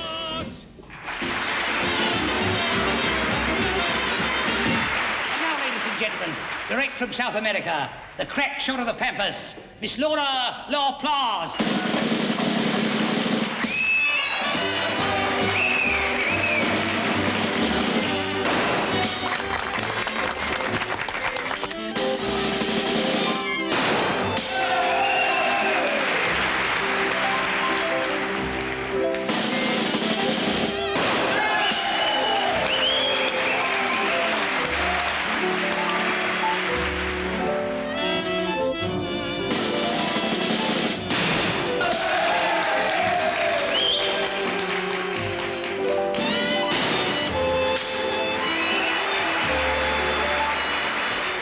Excuse me, Mrs. P. I've got to nip out for a minute. I'll see you after the interval. Don't go away, darling. What is all this, Wilson? I couldn't make head or tail of your telephone conversation. Well, Walker has some extraordinary idea about helping us to win the shooting competition this afternoon, sir. What's he going to do? Bribe the Major? Mr. Mannering, sir. Yes, About the shoot this afternoon, I haven't had the chance to tell you. Morning, gentlemen. I introduce Laura Laplace from the Hippodrome Theatre. Good morning, gentlemen. Where do I start? You've gone mad. No, sir. She's a ballistics expert. I can well believe it. No, you don't understand. I mean, she knows all about it. Yes. She's going to have a go with us on the range this afternoon. Young woman, cover yourself up and go home. What do you say, Fraser? Hey? Oh, sorry, sir. Something seems to have driven it right out of my head. I ain't going home. What about my silk stockings? Yeah, all right, darling. Don't break into a trot. No, you don't understand, sir. You see, this is the turn we saw last night at the Hippodrome Theatre. You know, the woman that was a crack shot. She's going to shoot for us this afternoon. No, sir, we'll never, ever get away with this. Well, of course we won't. Anyway, the whole thing's basically dishonest. Don't worry, sir. We'll soon have her looking like a soldier. This is madness, sir. We'd never get away with it. I quite agree with you. I mean, if somebody found out, we'd be up for a court-martial. I mean, I never even liked the act very much. Well, don't keep staring at the girl. Excuse me, gentlemen. There we are, darling. Try on the boots. Oh, all right. Fine. Here we are. Have you got anything a bit smaller than those? No, that's all we got. Yeah, what about her bonnet? Don't worry about it. I've got it all worked out. Right, tuck it up. Right up there. Right. There you go. There we are. Underneath. Right up, right up. Right. Yeah, right up. Right, tuck it all in there. What about that, sir? The whole idea's ridiculous. Yes. She still looks like a girl to me, sir. How would you remember? Anyway, we're not finished yet. Come here. Right, grab hold of that, darling. Get hold of the bins. Put them on. Where'd you get the tash from, then? Never mind where I got it from. You want to know everything, don't you? How's that? Transformation. Right. Son! Stick your chest out. Cool. I don't think it's going to work, sir. Don't get disheartened too soon. Right, now, right. By the leg, quick march. Leg, no, leg, right, leg. All right, you've gone too far this time. Look, young woman, take those ridiculous clothes off and get Captain. All ready for this afternoon shoot? My God, what's that? It's a new recruit, sir. He's going to shoot for us this afternoon, sir.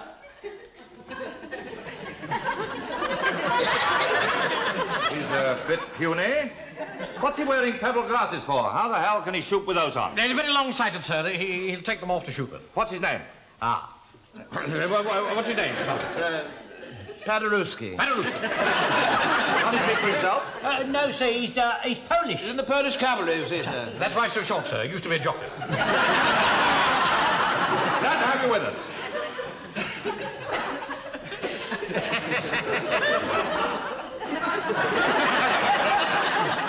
Mannering, did you see that diamond ring?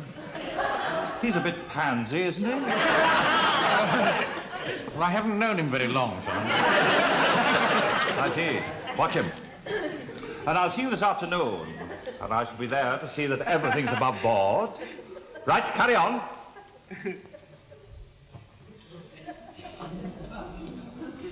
Should prove to be a very interesting afternoon. Very. I shall the days go slowly by. Well done. Well done, mate. Good. Go, boy. Go, boy. One more to go. Give me steady, son.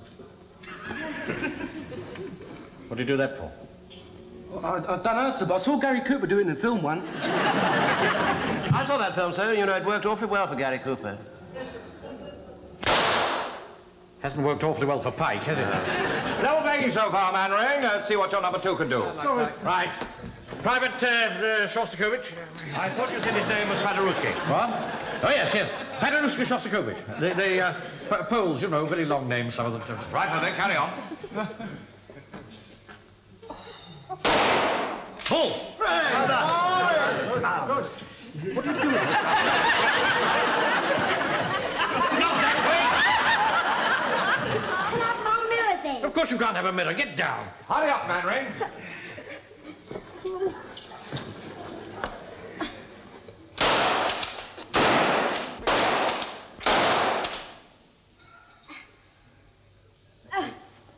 Oh. 4 autos, not so good. That puts you 4 points down. Next man. Fraser. Nice up. Come here. What's the matter with you? Supposed to be a crack shot. Perhaps you ought to have had clay pipes for targets. Look, you got a first one in the ball. Well, 'cause it was normal. How do you mean, normal? My routine. One normal, one upside down, one between me legs, and one with a mirror. Why can't you do it lying down? Well, 'cause I can't get near enough to the ground, can I? Mr. Manring! Mr. Manring! Mr. Fraser's just got 2 balls! What? Well done, Fraser. Well done. Okay. Bullseye! Steady, Fraser. It's all right, sir. I was in minesweepers during the war. I used to pick off the mines. That's it. Take it easy. What are you waving it about like that for? It's the only way I can shoot, sir. This is the motion of the sea. All right, do it any way you like, but remember, we only need 1 more bull to win. Yes. Oh!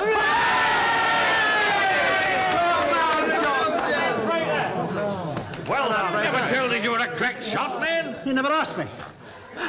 We see you stood there while we tried to make that stupid girl look like a man. You let us go through that whole ridiculous pantomime and never said anything. Why didn't you speak? Well, sir, when the lassie began to take her clothes off, the words stuck in my throat.